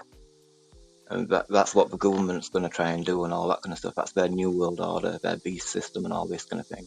And it's like the truth movement really need to wake up and stop going along with some of this stuff which we're pushing and that, especially like AI and all that kind of thing, because Okay. that's like, Okay. that's just connected to it all. You know what I mean? But no, we win because spirit wins. You know what I mean?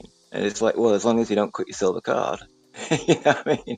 Don't give yourself to Jesus because otherwise that'll mess things up. My creation series that shows you the spirit realm. It shows you how the realm were created. It shows you how life were created, like I said, with flowers and all that kind of stuff. But you've also got the ocean. So in terms of the ocean, like the ocean waves, this is where your teeth come from. Like how the water, the air comes through the wave, each part of it and stuff like that kind of thing. It's also the same for your ribs, all that kind of thing, and your spine, and also the design for a flower. So everything's all connected in that way. But essentially, it's the communication between the sunlight and the water, and that's what the heart-brain network is. So you get all the cymatic pattern in water. That's replicated in nature with the root patterns. So that's like the brain network. So we can see it in the water. That's it. That's its purest form. To like see the sun from underwater is like that's quite a spiritual thing because you're seeing the male and the female in that way. So then also like in nature, nature shows you how creation was made. You know what I mean? Like on sides of fish, you got like pictures of ocean. And it's kind of like, I never noticed until I started doing this, like, 4 years ago. But I saw that one, like, but, How long um, ago did you say you started? How long ago? it was 2020. I did it on Dudes, but then I reproduced it on my channel in 2022. Um, Okay. so that's when things started because it's like before it was like we can pump flowers, you know what I mean, and that was like an amazing thing. And then I spent like a year off air because apparently the trolls are too bad. You know what I mean? It's like I've become quite suspicious about anybody on that panel now because like even Dude is standing up for the people who are just stealing the work. You know what I mean? And it's kind of like, this is not on. You know what I mean? And stuff like, it was supposed to be a mate. It was supposed to be, hardcore truther. Been there from the beginning and all And that kind of stuff. Like, but, you know what I how did mean? you arrive? How did you arrive at these conclusions or theories? In things you're studying or through intuitive Uh, meditative practices or what? I wanted to do it completely unbiased. I've just looked at nature. So, like, uh, I was looking at what, like, I did all the tree stuff and then I did a flower episode, or episodes. Um, and that one, right, because there's a tree, right, which produces a motile sperm, and we're motile. I'd never heard of the word motile before, right? Because you've heard, mobile. Your phone's mobile because you can pick it up, but it can't get up on its own. So your phone isn't motile. You know what I mean? So like often like with flowers, the pollen will drop onto the thing and the embryo, and then like then it'll produce a seed. But but for these other trees, they produce motile sperm, so it can move independently. That's a creature that's come from a tree. So that's it shows that can, Motile. yeah, yeah, it shows that can happen. You know what I mean? Or does happen today, even though we haven't got the big forest network of what we used to have. If we did have that, then the abundance of life which would come from plants. You know what I mean? It's like I think every plant, like insects, might come from grass or small flora kind of stuff like small plants and that lot. It depends, you know what I mean? And you got seaweed as well and all that kind of stuff like so how things can go that way and all that kind of thing like. But my series it shows it really well, you know what I mean, in terms of like I mean there's so much to show, you know what I mean, and stuff like in each series. Um, like that second series was the exploration of water. So just looking at water and trying to understand like because water's got memory. And so what excites it, you know what I mean? And all that kind of thing, like and eventually I found the wave. Um, and there were so many things because like behind the wave, like you get a camera behind the wave and you like look through the wave as it's going away from you, and you can see like an eye lens, so you can like see into the world without any distortion. It's like this perfect clear picture. So it's like can the sea see like literally see into the world in that kind of way. And if it's conscious, then yeah, it's like consciousness which is loose. It's got no form. You know what I mean? So it can't grab, can't do things in that kind of sense. It can only respond. So in terms of like meditation and how you're supposed to live your life and stuff like that. You're not supposed to react to things. You're supposed to respond to things. You know what I mean? In that way. So there's, like all the psychology and everything, it can be gathered from that kind of perspective, really, Um, so then, so there's three were a focus on how we lived in the trees, why it looks melted. So to like, give people a different perspective, because when the trees burn down, in first series I went over like the trees burning down and stuff kind of thing like, and that's like, all the debris from that would have caused a flood. You know what I mean? So then that's petrified everything as well. You know what I mean? I think with the ash, all that kind of stuff like, um, it depends what's in the ash, because it's like, we don't know what the trees could produce. You know what I mean? And stuff like, so like, it was all the copper, all that kind of stuff, there's loads of stuff, and you know, um, so so yeah, so this far I went back onto water and I focused it onto like anatomy, and then you can see all how ocean creates your anatomy for all your body parts for all kind of creatures and plant life and all that kind of stuff like. Um, it's a three-part one, so it's called Waves of Blood, Waves of Light, and Waves of Enlightenment. Um, So it touches on like the realm being a plant, like a flower. You know what I mean? So, in terms of its ascension, it's going to open up and shine or something, you know what I mean, or whatever. Maybe like, the different frequencies. So, like the hidden people, we'd be able to see them because we're on the same frequency, we're in the ascension, we're all aligned and there's no bad people or something like that. I don't know. We don't need to hide or whatever because the evil's gone or whatever and stuff like.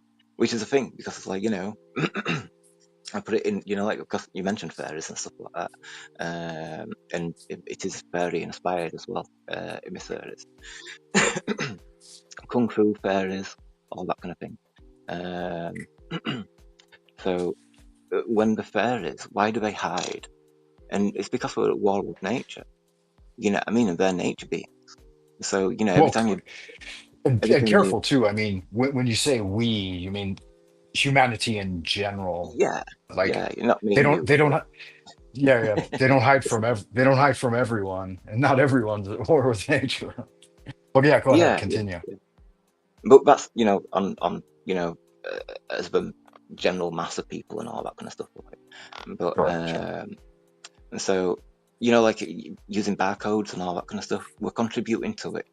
You know what I mean? Even though I'm for nature and all these kind of things and stuff like.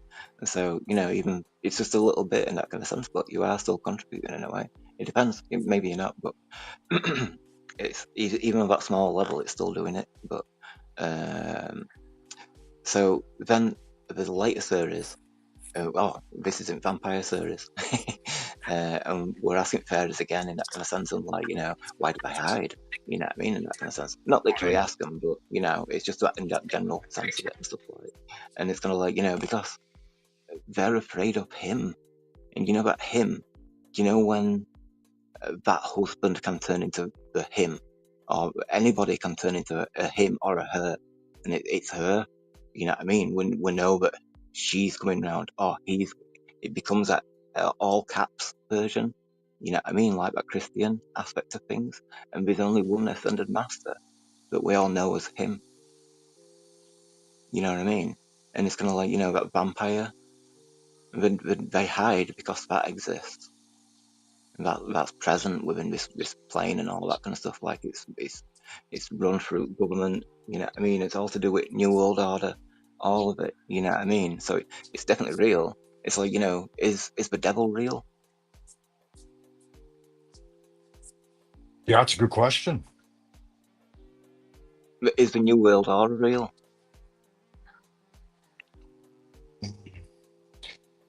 Yeah, yeah. I mean, when you start getting into like the perceived reality of things, there are certainly things that are going on, but like labeling them or putting them in boxes, that's not necessarily my jam. But a lot of people, I realize, do like to do that. There, there do seem to be demoniacal forces, and there are groups of some sort of dark entities at work. And I can only comment on and like testify to what I have experiential personal experiential evidence for. As far as like the realms of hearsay, some of it bridges into fantasy, some of it does touch into the reality of the thing, but it's beyond the description. So to codify it in very strict terms, like there's a single secret cabal working towards a new world order, that may or may not be true, but I haven't had experience with it. So yeah, I'll say maybe to most of those things. Watching series might make a difference because it shows you all everything, because like Christians use it all the time, like the general memes and all that kind of stuff. It's like I've not made any memes. I've just got them off Google, and I've Right. not even tried to do it in a way of like it's just what we've got to offer, and I've just Well, interpreted yeah, it in this way. I'll have You a know what I look mean? for Like sure. they But I think consider it's a like little drinking the bit. blood of Jesus to be precious, Yeah, like yeah. it's something I sacred, and it's what like it's what I not. want to what I want to say, if I may, is that I Yeah. think that asserting anything that someone doesn't have direct experiential evidence from their own work, I find to be somewhat untruthful, or that it's not completely rooted in their own spiritual truth. So for me personally, like there's just certain things I can't necessarily attest or deny, but I could just share what I've learned and like things that I've actually encountered. But yeah, it's I will have a look at it, and it sounds delightfully interesting for sure.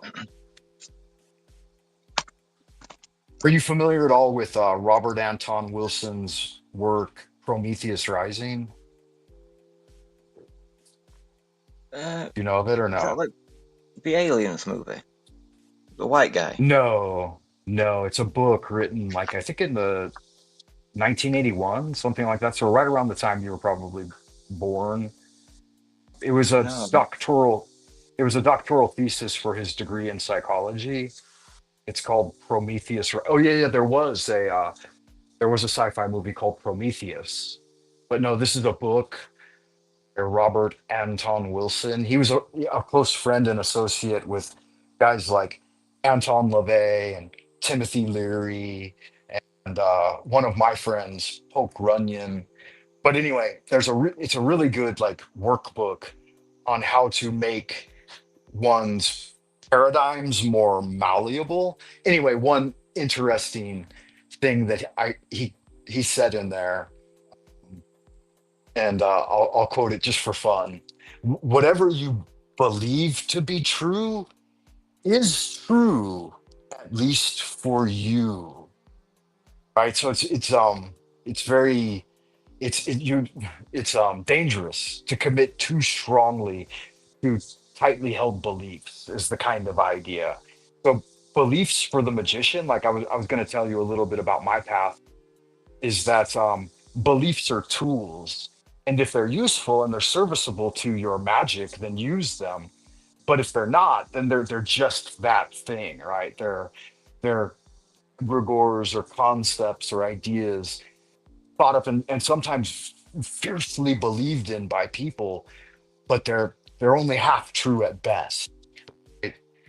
So I don't know if that's helpful at all to to help you get some idea of my perspective on like approach new material. And Yeah. I don't know if that resonates with you or not. But yeah, some of the things you've said have certainly resonated with me, and I'm definitely Yeah. interested in looking into it. And I'm a little bit lost on why you said that thing about belief. Like in terms of like um, believing in something and putting your faith in something is two different things for one thing, isn't it? Like I don't put my faith into the Bible. You know what I mean, and stuff like that. I see like that's like the book of the devil, basically. You know what I mean?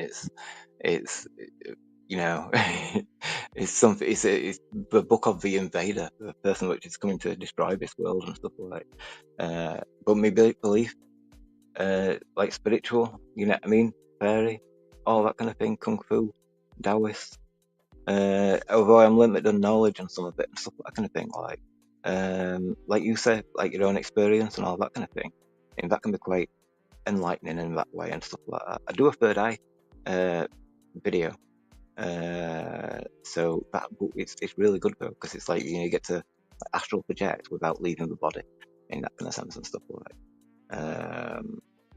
But you get to see it and you get to do it whilst you're awake as well, which is quite significant, because if you're doing it whilst you're asleep, you can just easily pass it off as like, oh, it was just a dream or whatever and stuff like. But you're doing it whilst you're awake, then that's ace. Right. See, that's what I mentioned belief, because then it gets you into the realm of distinction via the idea, like, for example, I'll give you an example. Subtle spiritual energies of the body are one thing, and you can perceive them, like you mentioned, your third eye and for projection, right? This is all language that so the ideas of the things, the concepts and the reality of those things are before the conceptualization of bringing it into language. Now, when you speak of those things in those certain terms, then you're couching it in the language of spiritualism in English, right? And then when you talked about like your chakras, then you're couching that in the terminology, I believe that's Indian Hinduism, right? So you're couching it in that language, and they mentioned seven, right? And then, like from the Taoist perspective, there is no such thing in the Taoist perspective, and so you may or may not see that because it's not imprinted on your psychic aura. So, if, like for me, for example, I was trained and raised in internal Chinese systems of meditation and internal alchemy. And so I don't perceive, like within my spiritual psyche, seven chakras. I have three Dantian. So, I mean, are my three Dantian the same thing as the chakras? I mean, you could make No, analogies to them, but your they're dantians are somehow different. And then, like, it's part it, of your light body.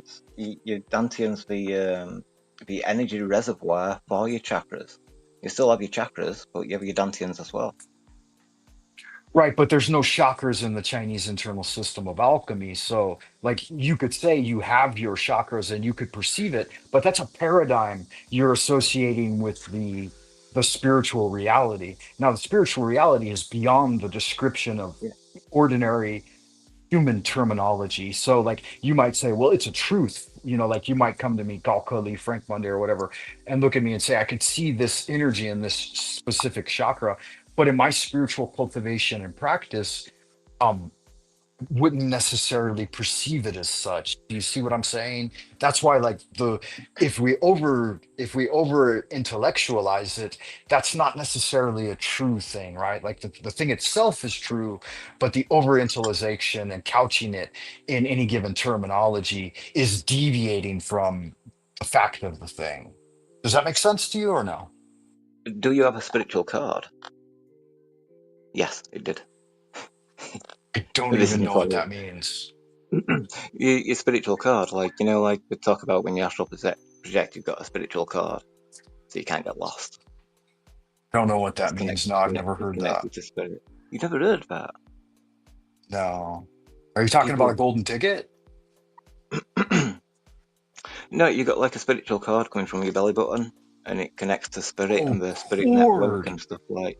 Sorry. Yeah, The pronunciation threw me. You said cord. Um, I don't have a direct perception of that. No, I guess because I'm a magician, I seem to have ultimate freedom with no attachment. So maybe I, because the path of the magician is to break free from all constraints. So, like, breaking free from the zodiac, breaking free from karma, breaking free from any cords that would attach you. I those things don't seem to be in my spiritual path. But I have heard of it's what you not talk like about, like the karma silver stuff, cord. Yeah. but Say it say it again. shows that you're connected to spirit. Though, like I said before, like the Jesus cuts back card. Right? So you've got an umbilical card, haven't you, when you're born, right? And they cut that, yeah, right? But that's what physical, right? So when you get curly in photography, and you cut a leaf, and then you take the photo, the leaf is still whole in the light body. You know what I mean? Like that cut area don't exist. It still sees it as it's still got a full leaf.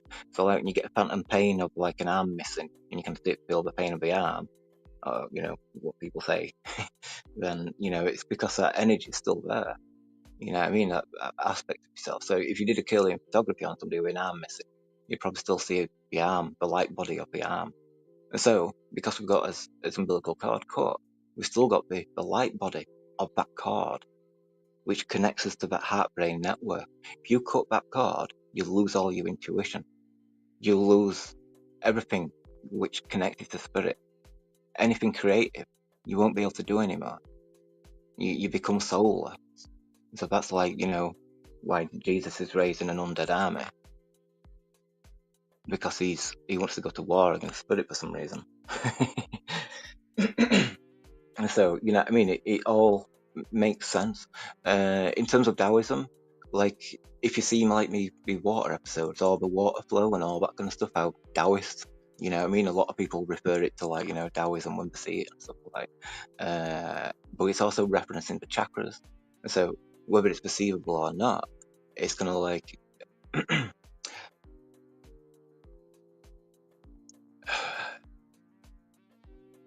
trying to understand the existence of them. You know what I mean? I don't know. I suppose. Real quick though, I would like to correct your erroneous foundation there.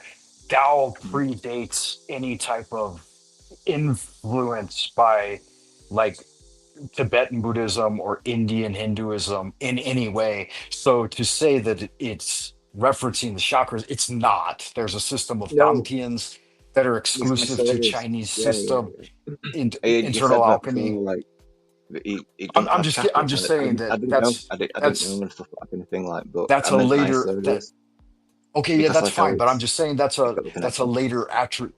If you'd allow me to finish, that's a later attribution. It's not something core in like primordial Tao. Um, I'm trying to think. Um,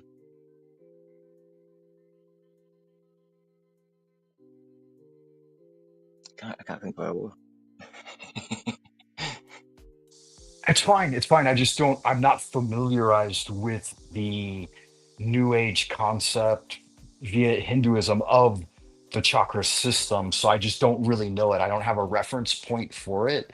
That's all I'm saying. Is just, it just doesn't make sense to me. So if you ask me, is this true or what is this area or what, like those things, I just don't resonate with them because I don't really understand them. So Like you mentioned just, astral you, projection. you could, you could, you could tell Is me that about like those things, but I'm just not unfamiliar with it.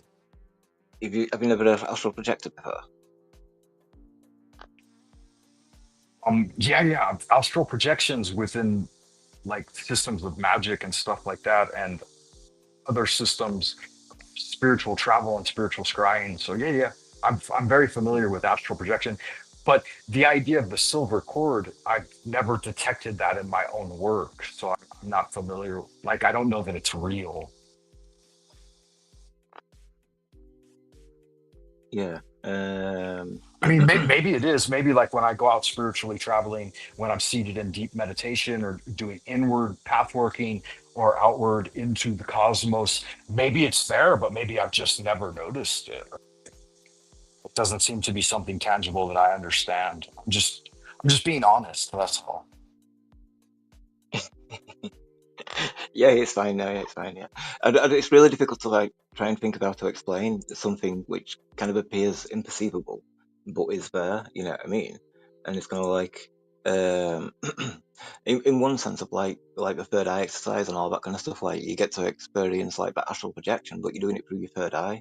You know what I mean? And it's kind of like watching a movie, but you're awake and all that kind of stuff. Like so, in terms of like that being a function of that chakra.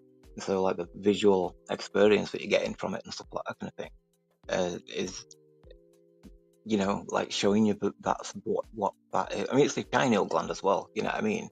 Like your thymus for your heart chakra and all that kind of stuff, or maybe your heart. I think it's the thymus though, but I kind of think you've got a gland or something or an organ which you know which is relevant for each chakra. I think you've got like you know loads of chakras really. You know what I mean? Like like each cell is a Okay, chakra. and and, itself. and please, and like forgive me for like, I'm not trying to be obtuse or like hard to communicate with. It's just that again, like I don't really understand. Like, okay, for example, you said that there are organs connected with your chakras. In the Chinese system of internal energy, we talk about the five elements. So there are the core elements of metal, water, fire, earth, and wood, and each of those connects with an internal organ. So, like wood is directly connected with the liver energy, metal is connected with the lung energy, fire with the heart, water with the kidney, and then earth with the spleen. So, we have five what we call solid internal organs, and they have compatriots of hollow organs. So, like the lungs coordinate with the large intestine, and so on and so forth. I mean, I don't want to get too deep into it, but it's an entirely different system of like developmental cosmology and cosmogony that doesn't necessarily correlate with other systems. And so I'm personally like, I've already been along this path for so long. It's not like I'm not open to new information. It's just that I'm already ingrained within a system that I understand this type of thing through. And so it may be unfamiliar to me, but it doesn't mean that I'm not interested in learning about that perspective, right? And that paradigm. I am deeply interested in new spiritual paradigms, but it would take me time to get acquainted, like it took me 30 years basically to understand these systems to where I do now. It probably take me another 10, 15, 20, I don't know, to start to familiarize myself with what you're talking about and how to integrate it into what I already know. So it'll be a slow process, that's what I'm saying. But yeah, I'll Like definitely that, I am interested. like that one I said about like seeing with your mind's eye, all right?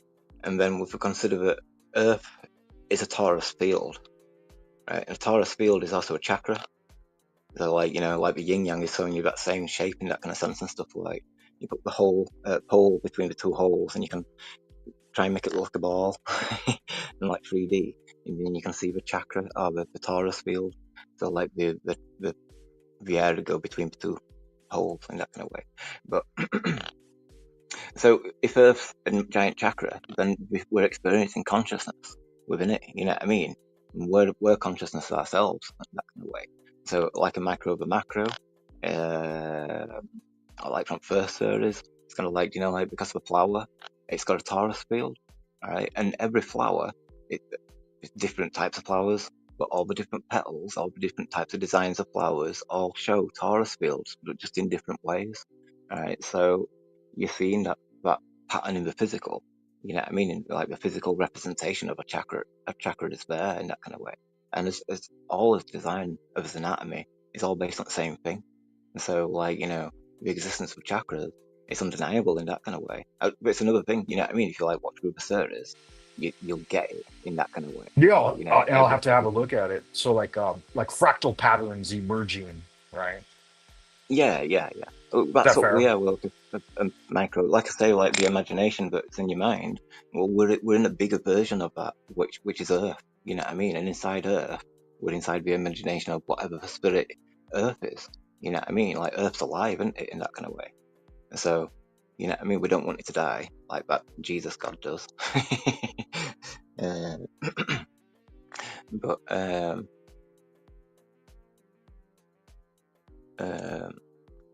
Yeah, according to biblical testimony, Jesus wants to sacrifice the world so that he can build a new one. Right?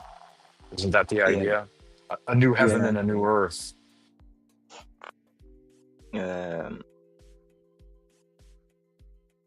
yeah, it's really bad. You know what I mean? Because, like I say, everyone dies and everyone has to suffer, and only a few will Yeah, get chosen in that sense if you're willing to do his it bidding.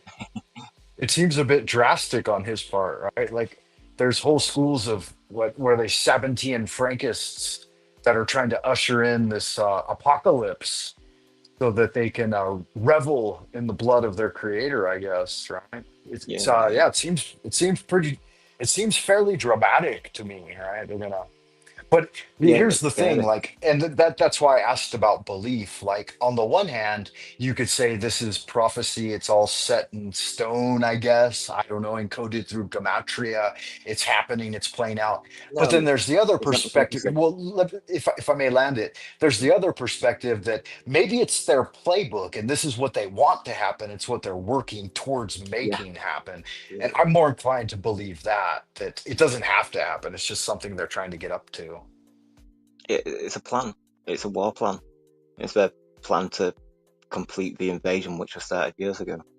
You know what I mean? Like the war on nature, when they cut down giant trees and all that kind of stuff. Like, Yeah, it uh, seems to be their you know, playbook. So who it's are their God. they then? Yeah, who are They, these, them, the great they, they, them, all right? They live. Legion. That's what they are. So what you get the LGBTQ, how they allowed the spirit to move in, and now they're not the same person anymore. And now that they boast to be Legion, they boast to be they, them, all that kind of stuff. They're the woke generation because they've woken up Right, from right. from from from wherever they come from. You know what I mean? It's either because like you got like when you die, right? You follow your spiritual card it, back through the giant tree, like the space tree. Oh yeah, And it sounds that's a bit bad, that's what you said but right that's it. there is legit. That's something I've experienced. I don't know if I've told you this or not, but I've died 3 times in this life and had to be like medically revived. So similar to like your experience, I've had three similar type things. Not exactly the same, but similar. All right. Yeah, I've done a series called The Tree of Life, and that shows you like all the examples in nature, which shows you the spiritual realm. So like if you get a cross section of wood, like a plank of wood, it's all white, and then you get like black wood knots. So when we're in when a ghost exists and its eyes shine, it's because it's in spirit, right? Where our eyes don't shine because we're alive, right? So when we're in spirit, everything inverts. Like the sun will look black. And this is something which Jesus is going to do. The sun will look black to everybody. So you're all undead if the sun's black, right? Uh, but if you pass away and go through with spirit, you'll travel through the tree and everything, all space. It'll instead of it being black, all the light of imperceivable, it'll all shift and you'll be able to see all as light. But the suns, they'll appear black. They're not really suns. They're black hole suns, which are like bubbles of consciousness. And black Yeah, holes yeah, aren't yeah. dangerous, aren't destructive. That that They're chakras. that rings 100% true from my own personal experience. So yeah, that's very interesting. Yeah, it's a good series. There's quite a lot into it and stuff like that. There's a second one, the Tree of Light, and I'm going to do a third one for it as well. But I'm halfway through Tree of Light and the second vampire series. I'm going to be doing before I finish Tree of Light. Um, and that's a trilogy as well. These are all Yeah, part of the whole series. so from like a Taoist perspective, or we have something called a theory of thirds, and so the lower Dantian can be likened to an infernal realm of demonic energy trying to get out into the world and recreate itself. The seminal fluid, you might call it the Kundalini in your terminology, right? But that's not what we call it in Chinese. It's Jing Qi. But that, I guess that lower, if you express it as a chakra, like a toroidal field, that might be where like the Klipoth or the dark tree of life. And then the center Dantian is referred to and be likened to a terrestrial Dantian that communicates and commiserates that toroidal field that interacts with humanity.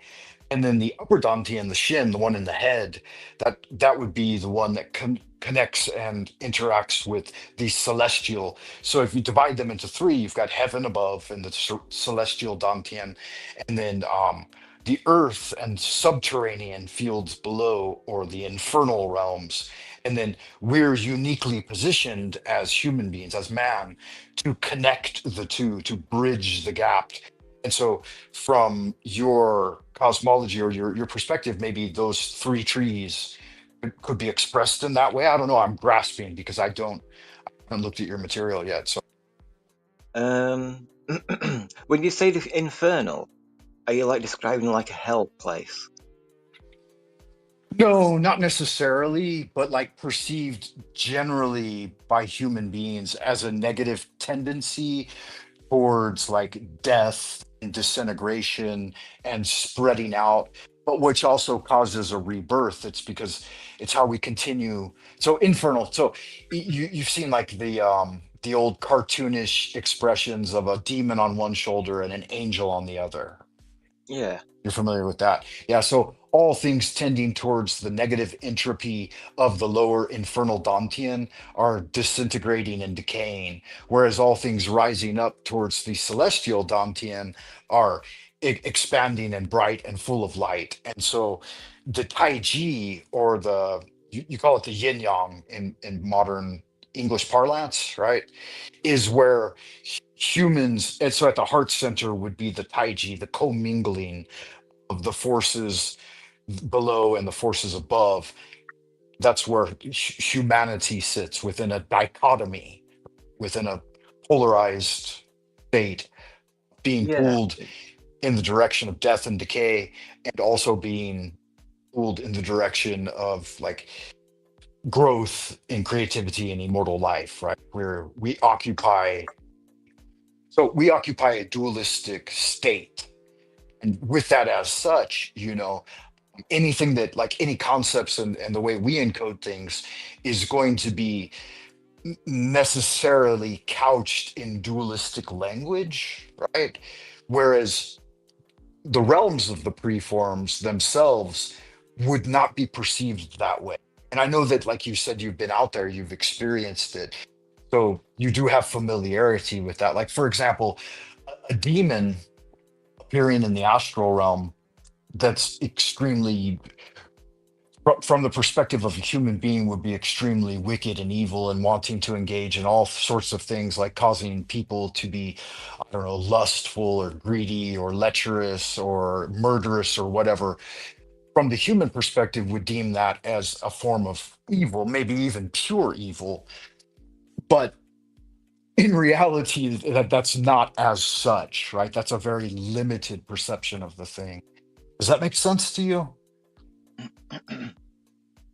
um, yeah. Like Well, the but two demon things. doesn't think he's evil. He thinks he's doing his work or whatever, that entity may be. It thinks that it's up to the greatest good because its virtue is in that thing, the drinking of blood, the death and the decay, and the that force is its greatest archetypical power.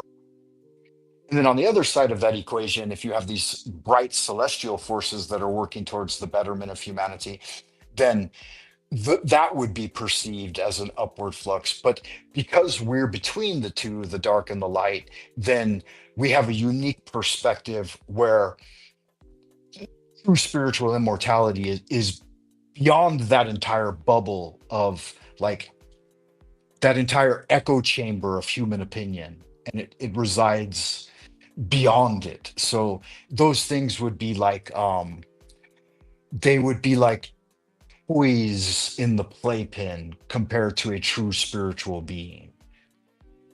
We would stand from it with spiritual achievement and true spiritual immortality. Does that make any sense to you, or does it just seem like I'm grasping? Um, it made me think of a couple of things. Like the first aspect, when we were thinking about the body, and you got like the infernal and the heavens and the terrestrial, in middle. um, that's like when we compare it to the realm, we've got that similar aspect to it in a sense as well. Like the sky, and the land, but when you got the underground and all that kind of stuff, like there's potential actually of playing underneath. Um, but I mean, in terms of like this karma, isn't there? You know what I mean? In terms of like, um, what you put out comes back and all these kind of things and stuff like. And I think, there's consequences in that way. So it's like, you've got to treat life respectfully and all that kind of stuff like. But also, right, when you mention like devil and angel on shoulder and stuff like that kind of thing, right? And I think for the past 6,000 years, as old as Bible claims, his story began. That's when all giant trees were burnt down and stuff, that kind of thing. Like when really, um, that's where science gets it wrong as well. Excuse me. Yeah, yeah, and don't get me wrong, that was a super simplification of the idea of the yin yang, right? The yin yang to Westerners is not very well understood, right? Like it's to begin with, that's not even its name in Chinese. It's the Yeah, Chinese name of that symbol that you have for your icon is called the Taiji Tu. Do you know what that means? Have you looked into that at all? yeah. I've got books on feng shui. I've got I Ching. Uh, I'm a bit of a book order, but it's also difficult to get hold of. You know what I mean? Stuff Okay. like that. Well, I was just curious because, like, I don't know, maybe you could even do a wiki search on it, but that name essentially, like what Westerners call it, the yin yang symbol, is very reductive, just like the example I used, right? Of like an angel and a demon. It's a very reductive way to look at things, but it's kind of a jumping off point for like, here's the ultimate generalization of the thing. And then obviously it's more nuanced, it's far more subtle than that. And like yours has the I believe that's the flower of life in Yeah, the pattern. Yeah, yeah. yeah, Um yeah. so so obviously there's quite a bit more nuance to it. But like so from the Taoist perspective of cosmology, and like you said you have the I Ching, right? So you've learned something about like in the Tao Te Ching, Lao Tzu No, says no. that I bought it a few years ago. I've not had a chance to read it. I did have another version okay, that was okay. for fortune cards, um, which I've not read much of that either. Uh, like I said, But like you could see how it's a very different a very different system of perspectives. Like for example, in the tradition of Tao that I study, it requires 50 years of using the I Ching every day before you're even considered to be an initiate. Like level one yeah, would be I've heard too. yeah, 50 years of diligent study. So I got my I Ching and I've been doing I Ching readings and studying the I Ching since I was about 15 and now I'm almost 55. So I've still got another decade before I even crack the egg on being able to fully understand the octahedron. Do you know what the octahedron is? Not, probably not, right? The full story. What? Say again? No, no, don't Didn't tell me. get. Oh, okay. Well, it's basically like an engine of creation that's associated with like walking the seven stars, and there's all different systems of things. So, like for me to like use that language and trying to convey my ideas to you, it wouldn't be very helpful because there's a long road ahead, like a big gap. And so for like me looking at your system, it'd take me some time, to start digging in and figure out, okay, what do they mean by this terminology and what's actually being said here, but like your ideas, I've Yeah, like some of the things you've said already, like I've directly encountered through spiritual cultivation and know them to be true. So it's good. Like if I watch your program, a lot of it's probably going to resonate with me because I've had the experience. But my question always is this rooted in you like having had the experience and gone through the work? Or is it something perceived, or like where is it coming from? Is it spiritual beings dictating it through you? I'm curious because it's interesting for me to know that. it's one side of it's like my own experiences, but other side of it is how I'm interpreting nature. So when I saw the ocean on fish, you know what I mean, like a neon tetra, and it's got like that blue part, and that's like you look at it up close, and you can see like the ocean wave. It's like a really good photograph. It's like wow, you know what I mean. It brings a lot of questions as well because it's like it's taken from a position of like somebody stood at the ocean and took the photo, like about a human height. You know what I mean? It's gonna like who took that photo? You know what I mean? It's like spirit can manifest anywhere. You know what I mean? There's other pictures which show it from above and all these kind of things and stuff like. And it's gonna like there's so much that nature shows. It's telling you where we are, what we are. You know what I mean? Just by how nature expresses itself. You know, like what color the animal is and etc. and stuff. Yeah, that's freaking awesome. Like it sounds like, from my understanding a little bit, I don't know if you're familiar at all with like the work of Rudolf Steiner. I've heard his name, can't think of who he is. Okay, so it does seem to be that there is some crossover in his teachings and stuff. Like I heard about Rudolf Steiner of all places from Dark Journalist. Are you familiar with all with DJ Dark Journalist? No. No, okay. Anyways, he's a YouTube channel. But I started looking into his work maybe 10 years ago.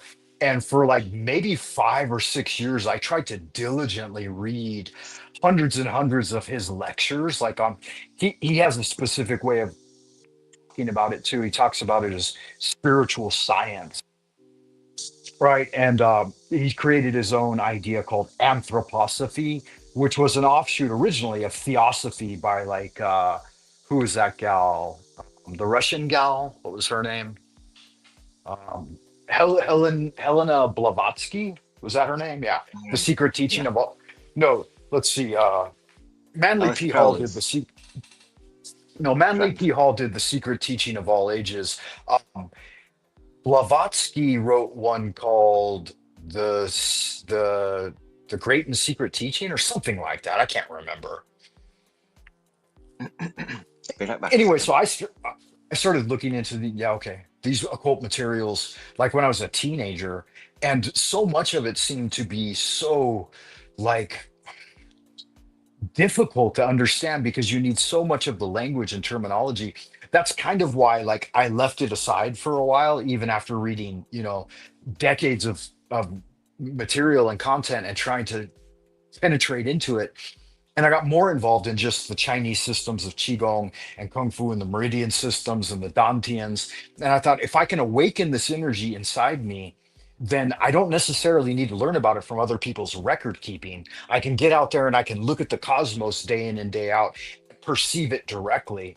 And so I think that gave me a unique opportunity to do that thing, to be a natural magician and break what I guess whatever silver cord you were talking about. Maybe I cut it a long time ago with my sword of wisdom, and then break away from the confines of the zodiac and karma and other forms of like human debt and these types of things and start to do real magic or what the Freemasons called the great work, right? And according to Eliphas Levi, the great work is before all things creation of man by himself, or to become sui generis, right? To realize that there's a wellspring of life, a creative force within you that came from the invisible and is directly a manifestation of spirit. So like the physical body is it's just the thing being thrown off by this vortex of centralized energy, which can include my id, my ego, my persona, all of these other Jungian terminology. But all of those things are arising from who I am, from my spiritual center, which is fascinating to me. Like you said, you don't need to give up your soul and your life to God or Jesus or any of these lesser beings when you're a direct manifestation of source energy, right? And so I'm not saying that everyone's are like godlike individuals or something, because certainly people may or may not achieve any type of lasting spiritual immortality, but or even the ability to reincarnate into good times and good places, or to even enjoy life, or to even, understand even the most fundamental things about this. But I find it very invigorating. So, first of all, let me thank you for calling in today, um, Lev. It's Yeah, really no fun to talk to you, and it's fun to listen to you talk about what you've worked on developing. And I'm certainly interested into looking into it more. And I would recommend to the people listening, whoever tuned in today, to definitely check him out. Here's his website again, I believe his YouTube, Lev Kung Fu Shaolin. So definitely give it a look. I'll look it up and I'll make sure that the address is correct, and then I'll put it in the comment later for you. How's your channel growth? Like how many videos, how many subs, that kind of thing? I do maybe I don't know. I've done about 250 videos in the past 4 years for this series. Um, So I don't know, 20 or something like that a month, something like that sometimes. Sometimes it's less, you know what I mean, stuff like it depends. But channel growth, like I said, I'm suppressed. It's like all other channels are stealing my work and then they're pushing me out. We're not even mentioning me, and despite all years that I've, you know, been present in movement and stuff like that kind of thing. And which Yeah, is a sure. shame, you know what I It's mean? still a general like metric. So I was just curious, like, are you sub 1,000, over 10,000? Oh, 708. Okay, nice. So, So you're headed for your big celebration at 1,000. That'll be good magic. Yeah, so yeah. maybe fellas, if anybody's listening, my videos don't usually get more than 10, 15, 20 views at a time. So if the 20 people that do periodically listen to my videos, go over there, sub Lev Kung Fu Shaolin, check out what he's got, and maybe we can get him up to 800. So that would be fun. I'll sub you for sure if I haven't already, because I do know that we've spoken before. Maybe I don't know if we've spoken directly like this, because I think I suffer from something similar to, like you said, you had limited amnesia. Was that what you called it?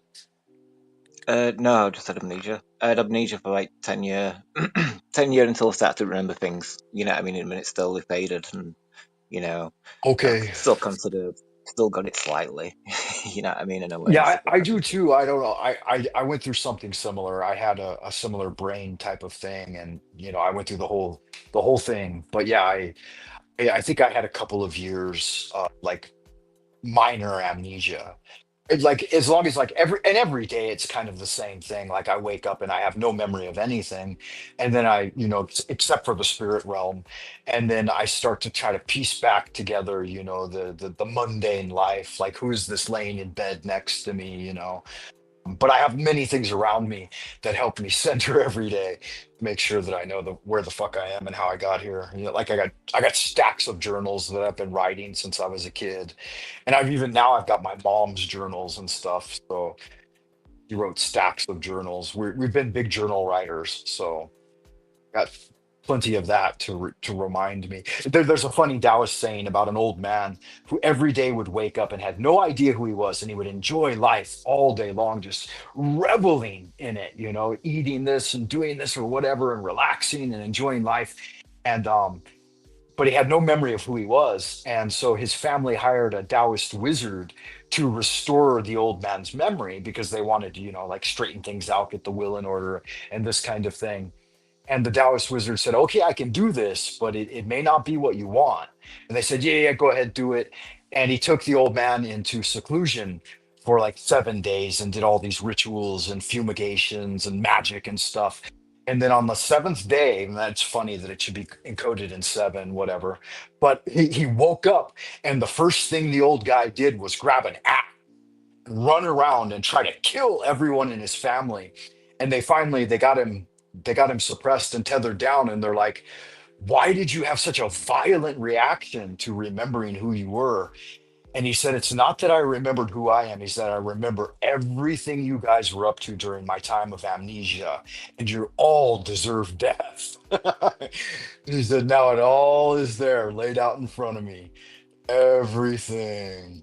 I thought that was funny. So I think a little bit of mild amnesia, I think, is better than remembering all the hardship that the people around us are trying to subject us to, and especially this cruel world and sometimes what it can offer. Maybe you found some humor in that story. Try to.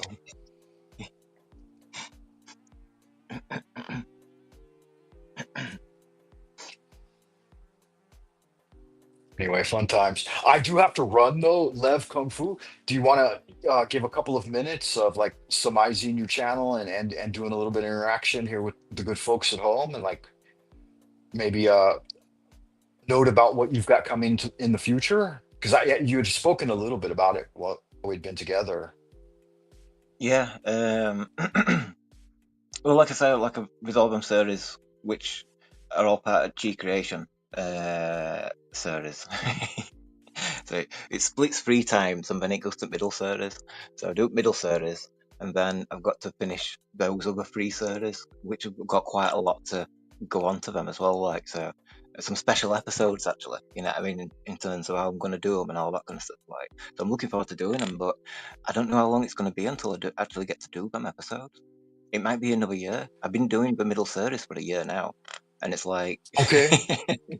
Yeah, it's it- interesting that it should work that way too, because like from the Taoist perspective, or from the perspective that I've come to understand, I came up with something called a theory of thirds, right? A theory of thirds. But I did it when I was with an Irish accent. So I've got a bit of a theory of turds, which sounds like a theory of turds rather than a theory. Anyway, more playfulness on my part. Yeah. So you said you don't know how long it'll be, but and you do occasionally do some live streams or no? I joined panels. I've not done live streams on my channel yet, but I've just been concentrating on my series for the most part. You know what I mean? I mean, I used to go on, like I said, we were dudes, but then that all went funny, like going off air and they wouldn't, you know, like an entire year off air, waiting for them to like go back live again and stuff like that. We gave me the 2 week treatment, like, you know what I mean? We'll do it in 2 weeks, you know what I mean? And it'll be another 2 weeks, and then another 2 weeks. And once it got to a year, I was like, yeah, I'm not.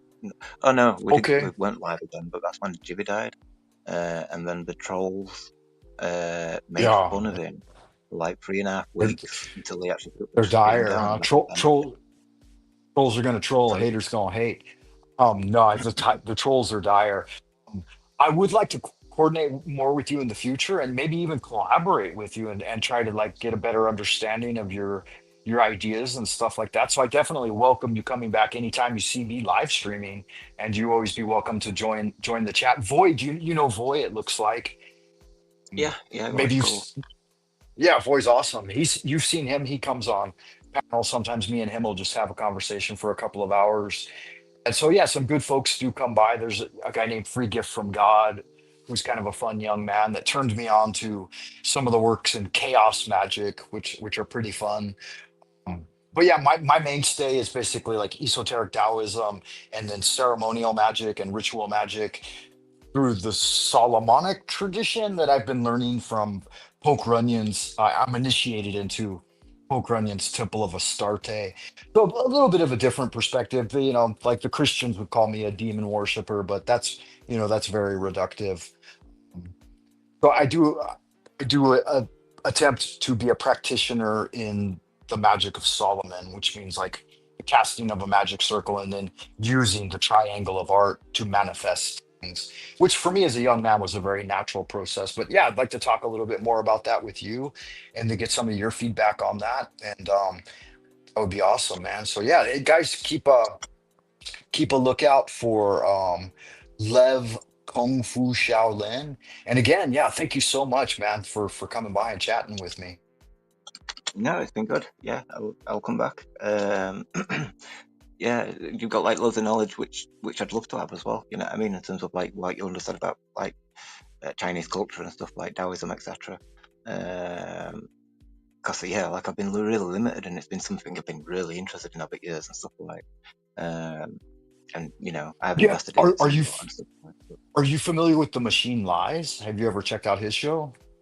yeah, yeah, Okay, cool, I've cool. I've been in the chat a couple of times, not on Yeah, his he does a panel, bi but okay, yeah, he does a bi-weekly show, and you should definitely jump on the panel sometime. There's not a lot of opportunity to chat. Sometimes it kind of breaks down into a panel chat, but for the most part, it's like the study of certain texts and then commentary on those. So yeah, it's good magic. I'm over there as much as I can be.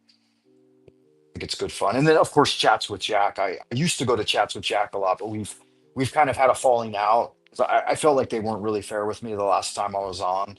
I had been drinking a little, but still I didn't feel like that was any reason to really be abusive. And then like backstage Jack, I don't know if you've talked with Jack or whatever, but like off the air, he's an entirely different creature.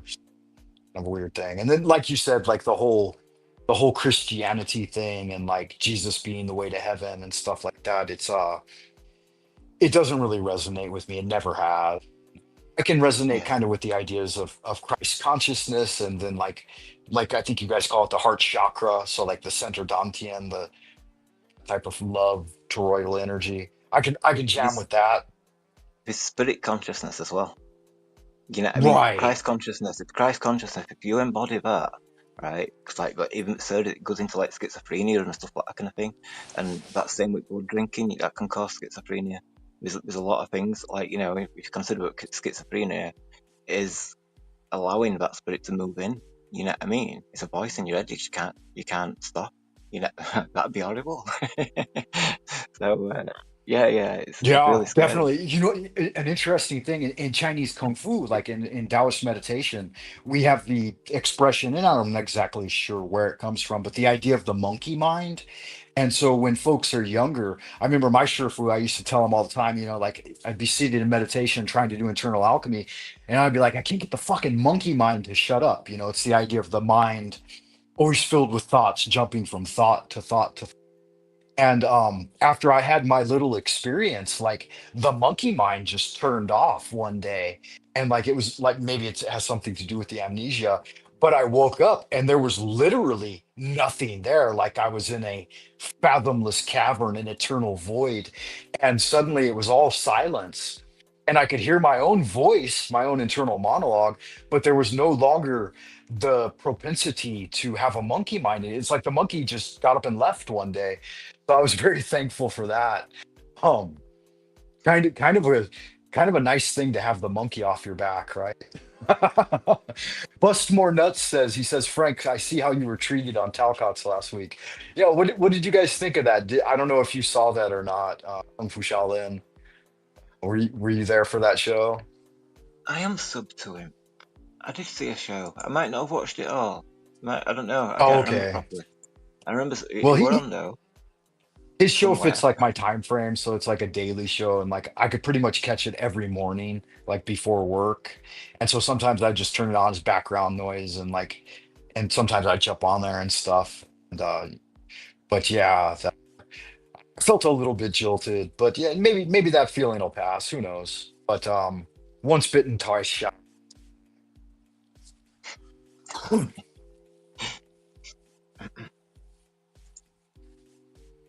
Um, Yeah, and to clarify the record, it, so, it wasn't the first time I've been bitten over there. Right there, they seem to be a den of vipers.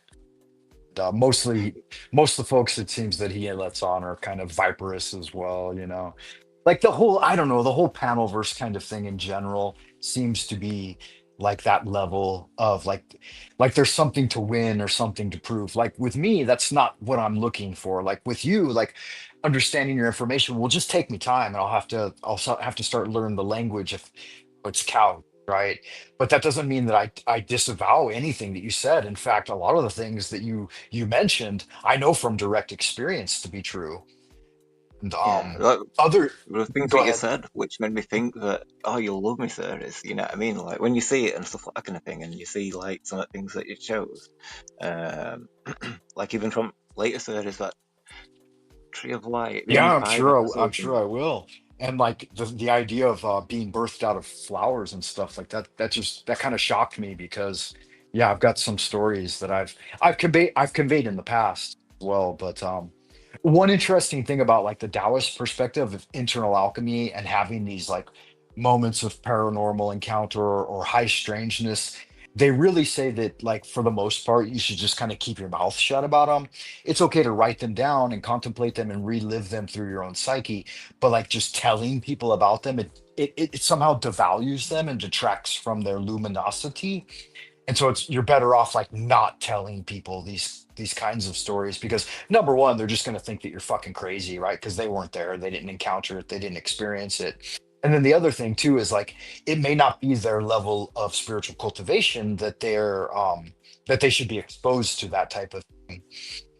And so there are many different like reasons why you shouldn't do it, but the main reason is that it takes away some of its spiritual power for your own path. But I do think certain things should be shared at certain times. Like so I have talked about some of like the after death experiences I've had with people that have left this world and then me encountering them through like either you can call it astral projection, right? That's one way to view it. Even when you're astrally projecting from within seated meditation, not necessarily just lucid dreaming, but the practice of both. Anyway, I know you can jive with some of it because you do understand quite a bit, it seems. Yeah, I'm fully open to it.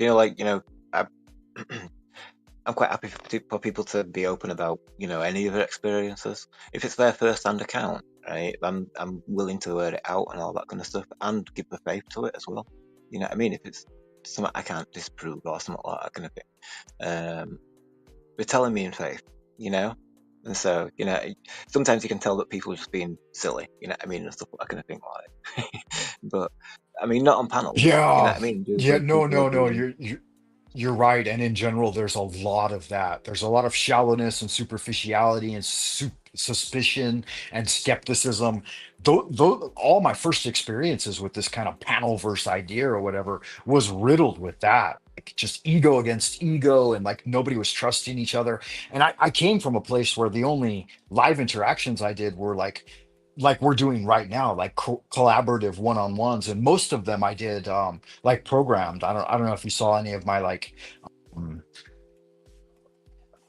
hypnoapotheosis or like any of my 100-day challenges that I did with my friend Tomas. Those were all like scheduled things. And then when he died, so he just died at 47 out of nowhere, and had to continue the thing without him. And so that's when I found the panel verse and thought, hey, there's other people out here doing this, like live streaming together and stuff. So yeah, kind of weird. I'd rather get more back to that, like having some topics that we schedule and then coming online and talking about those and sharing them with other people rather than, just getting on these panels and battling over egos. What a waste of time. yeah, yeah, yeah. I mean, some of them are paid to do that. You know what I mean? So it's like, That's there's a the lot I thing don't see. too. You know what I Yeah. mean? Especially all those people which are working together to steal my work. They don't call each other out. It makes it more obvious that we're working together. The same team, shill network, and all that kind of stuff. Like Bro Sanchez, every presentation he's done for the past 4 years is a reproduction of my work. So it's like he's doing all this Jesus vampire stuff now. You know what I Is mean? that But mine right? from like three or Bro 4 months ago. Sanchez is taking It's, your like yeah, taking your yeah. work and He follows me oh, everywhere. If I go on Roger's panel and talk on there, he's stolen stuff from things that I've said on there. Like loads of things like about that's simulation fascinating. theory. I got to tell you, I've never Removes, looked at Bro Sanchez's work, but Free Gift from God, the guy who turned me onto the Chaos Magic book, he talked about Bro Sanchez a lot. And when I asked him, I said, "Should I go check him out?" He said, "Nah, it's not really worth it." But yeah, so that's interesting. He's regurgitating your stuff, huh? Trying to get credit yeah. for it. Witsit stole that What Taurus if field, but he only stole it for Earth. He didn't steal it for Flower. So when I did mine, which I still got mine at, because I did it at first on David Banner's panel, and I spoke about it on there, and then I reproduced it because there was somebody on panel trying to trying to compete and make out that it were his work, and it's like, oh well, let me do my series, you know what I mean? So I started doing my series, and then like about a week after I'd done the flower episode, Witsit did the first presentation of the Taurus field on Globebusters then, right? So it was still did it after me, you know what I mean, in terms of reproducing it. It got taken down on banners. Every stream I did with banners got taken down. Dude deleted his 4 years of streaming, which I had with him. So like, you know what I mean, like me on my history of presentations are kind of like pretty much missing. You know what I mean? Oh, well, So yeah, then that's I realized that in 2009. Um, I had never heard of YouTube. I'd never really, I mean, I think I was already had a YouTube channel or whatever, but didn't do much with it. But I was in the Beijing, the China comedy stand-up scene, and there was a website started by Will Ferrell called Funny or Die. Have you ever heard of it? no, Probably not. Anyway, it was basically like a YouTube uploader. You could upload videos to it, just like YouTube, but you could click either funny or die. And if you clicked die, it would and that was excessive, then it would ultimately get your video like bumped off the network or whatever. But they used the platform for the entirely same thing, just for taking the cream of the crop of people's comedy and then putting it into their own works. And ultimately, they defunct the channel. I think in 2013, they kicked all private accounts off and just made it corporate. So like Will Ferrell, he's Saturday Night Live or whatever. Yeah, he took everything that everybody had contributed to it for over like 5 years and just used it in his own stuff, and like put it into his own network. And I was always suspicious that's what YouTube was doing, but YouTube's smarter. They're not going to kick us all off. They're just going to shadow ban us and then take the cream of the crop and use it in their own Yeah. programs. And yeah, so they're absolutely stealing our content. That's why they allow us to stay here. In Mm. fact, they put it in their terms of service. They say that everything you create here, all unique IP is owned by YouTube, right? Kind of let people know that that's what they're up to. So the people that they promote, and what I mean by saying that is that the people they promote, the guys that they're like made men or whatever, the ones that they allow grow to over 100,000 or a million or whatever, they're going to give them all of the best ideas through AI skimming and all different types of channels and means now. So yeah, it's a total crock of shit. But what are we gonna do? We're still here to have our own social communities and reach out to each other. So I would just say don't put too much of your best content out there, but definitely I think the way you're battling it is just doing your own thing and continuing to do that. I think that's the best response. I think like the more I do it, the more it exposes them. Like, like the more they steal, the more obvious it becomes. And the more people that discover me, and then discover that I'm producing the content, and then they can see that these people produce it afterwards. They can see that they're copying. And so, in terms of like, that should be one of the most talked subjects in the current aspect of this movement. That there's all these fake people and they're stealing it from us all. Like you said it yourself, Ben, as well. Like, so it's kind of like we're taking cream off a crop and stuff. So that should be exposed. They're fake truthers. And, you shouldn't trust people which are lying to you and people that are deceiving you. That means we've got an agenda. You know what I mean? So I've also, like the vampire series, we call the Flat Earth Sire from the War on Spirit, the Vampire Religion, Part 1, etc. Um, so the Flat Earth Psyop, they lied about the shape of the Earth. So we could rediscover Flat Earth. So then that would lead us to the Bible because the Bible's a Flat Earth book. Right? And all the passion and energy that you've got for truth, it leads towards the book of truth, which Jesus gives you the truth. But he only gives you the truth to the dark side. He don't give you the truth about spirit. He gives you the truth about what his will is, what he can promise to you. And even though he's like, he's the devil, then you really shouldn't be putting faith in his promise anyway. Because like he says, not all will be saved. You know what I mean? There's like loads in it, you know what I mean?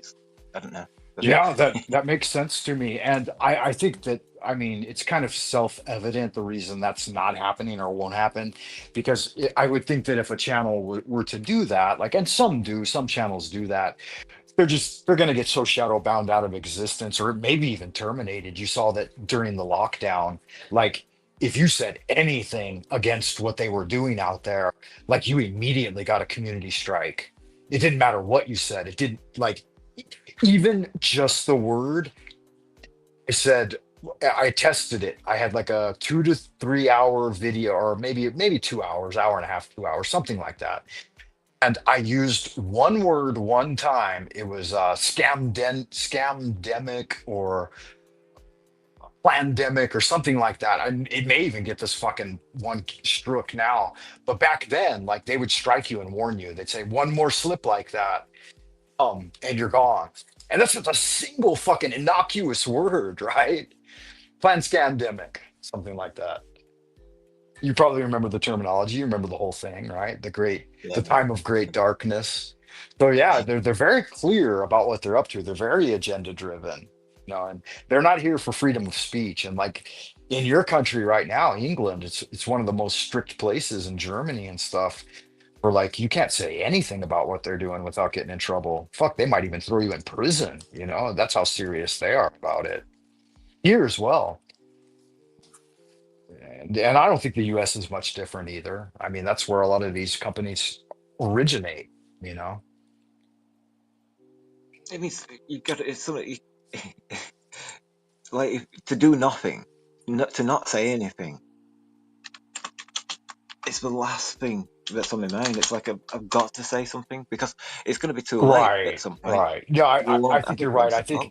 think we can't stand by and do nothing, but then at the same time, we're walking on fucking thin ice. And like I told Jack when I was over there the other day, I'm like, it's like walking on eggshells. You know, we have to be so fucking extremely careful. I mean, TOS is one thing. I say anybody who comes here definitely avoid TOS. But like, as far as ideas go and the cultivation of ideas and understanding and sharing those ideas, I think that should be fucking open, right?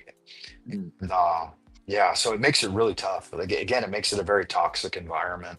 I hope you enjoyed your time here, though, and I hope that I did better somehow than just the average everyday individual who you know does this kind of thing. I really thank you for being here, man. I would have monologued for another 10 or 15 minutes, then I would have closed up shop.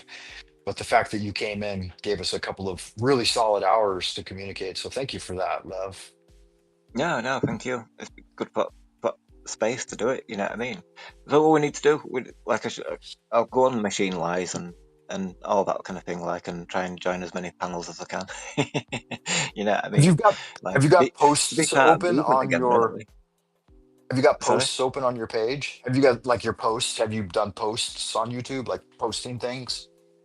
No, I've just got my channel, just me video section, No, no. Okay, and just a video playlists. section. All right. I was going to say I'd There's a reach out to you on philosophy. one of your posts so we could continue the conversation and collaborate. But yeah, I'll reach out to you on one of your videos though. Keep an eye out for it. I'll just say what's up, Frank Monday, and maybe we can exchange email addresses or something and try to collaborate on something in the future. But I got to run right now, man. My fucking wife and kids are pushing at me to go All right, cool. shopping mall and stuff. Yeah. So thanks again to you, man, and have a great day over in jolly old England. And much love, and looking forward to talking to you again in the near future. All right, cool. Nice one. You too, man.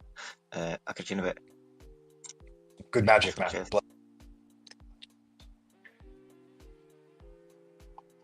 Yeah, let's see here. Okay, great. So that was good fun, man. Brent Edwards, good to see you. Blessings to you, beloved. Lev Kung Fu, fucking awesome little show, man. This is one I'll actually re-listen to immediately, probably. So once I hit in stream, I'll jump back on here and throw it in my headset because you gave a lot of ideas that I was unfamiliar with, man. But at the same time, some of them I had direct knowledge of. So it would be fun to check out your channel, keep in touch with you, and collaborate a little more in the future. Definitely have conversations, man.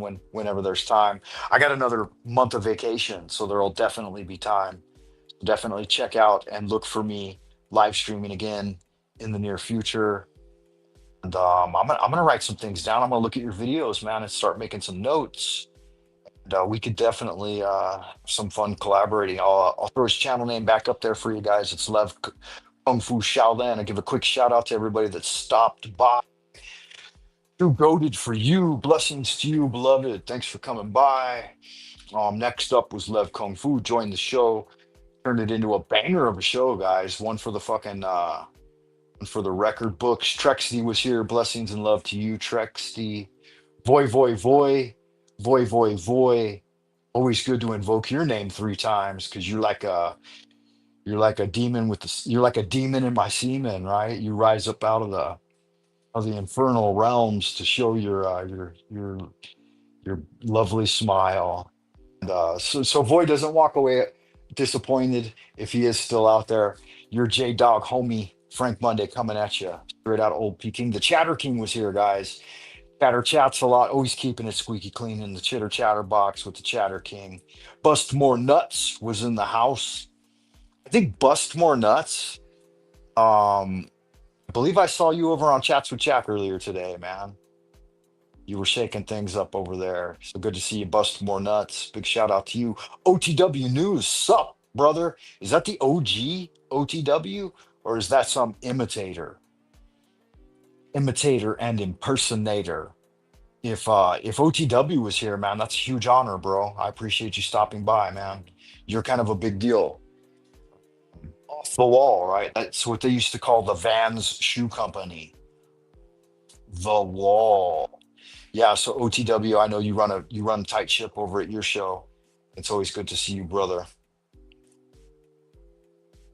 Yeah, that's good magic, man. Yeah, I like chats with Jack a lot too. Sadly, we've had a bit of a falling out, so I may or may not return anytime soon. But who knows what the future holds, man? I'm not burning any bridges. I love y'all, good looking, sexy people. This has been Frank Monday, your grand wizard of the esoteric order of Dagon. All hail the father Dagon. All hail the mother Hydra. The stars line. The shining trapezohedron emerges.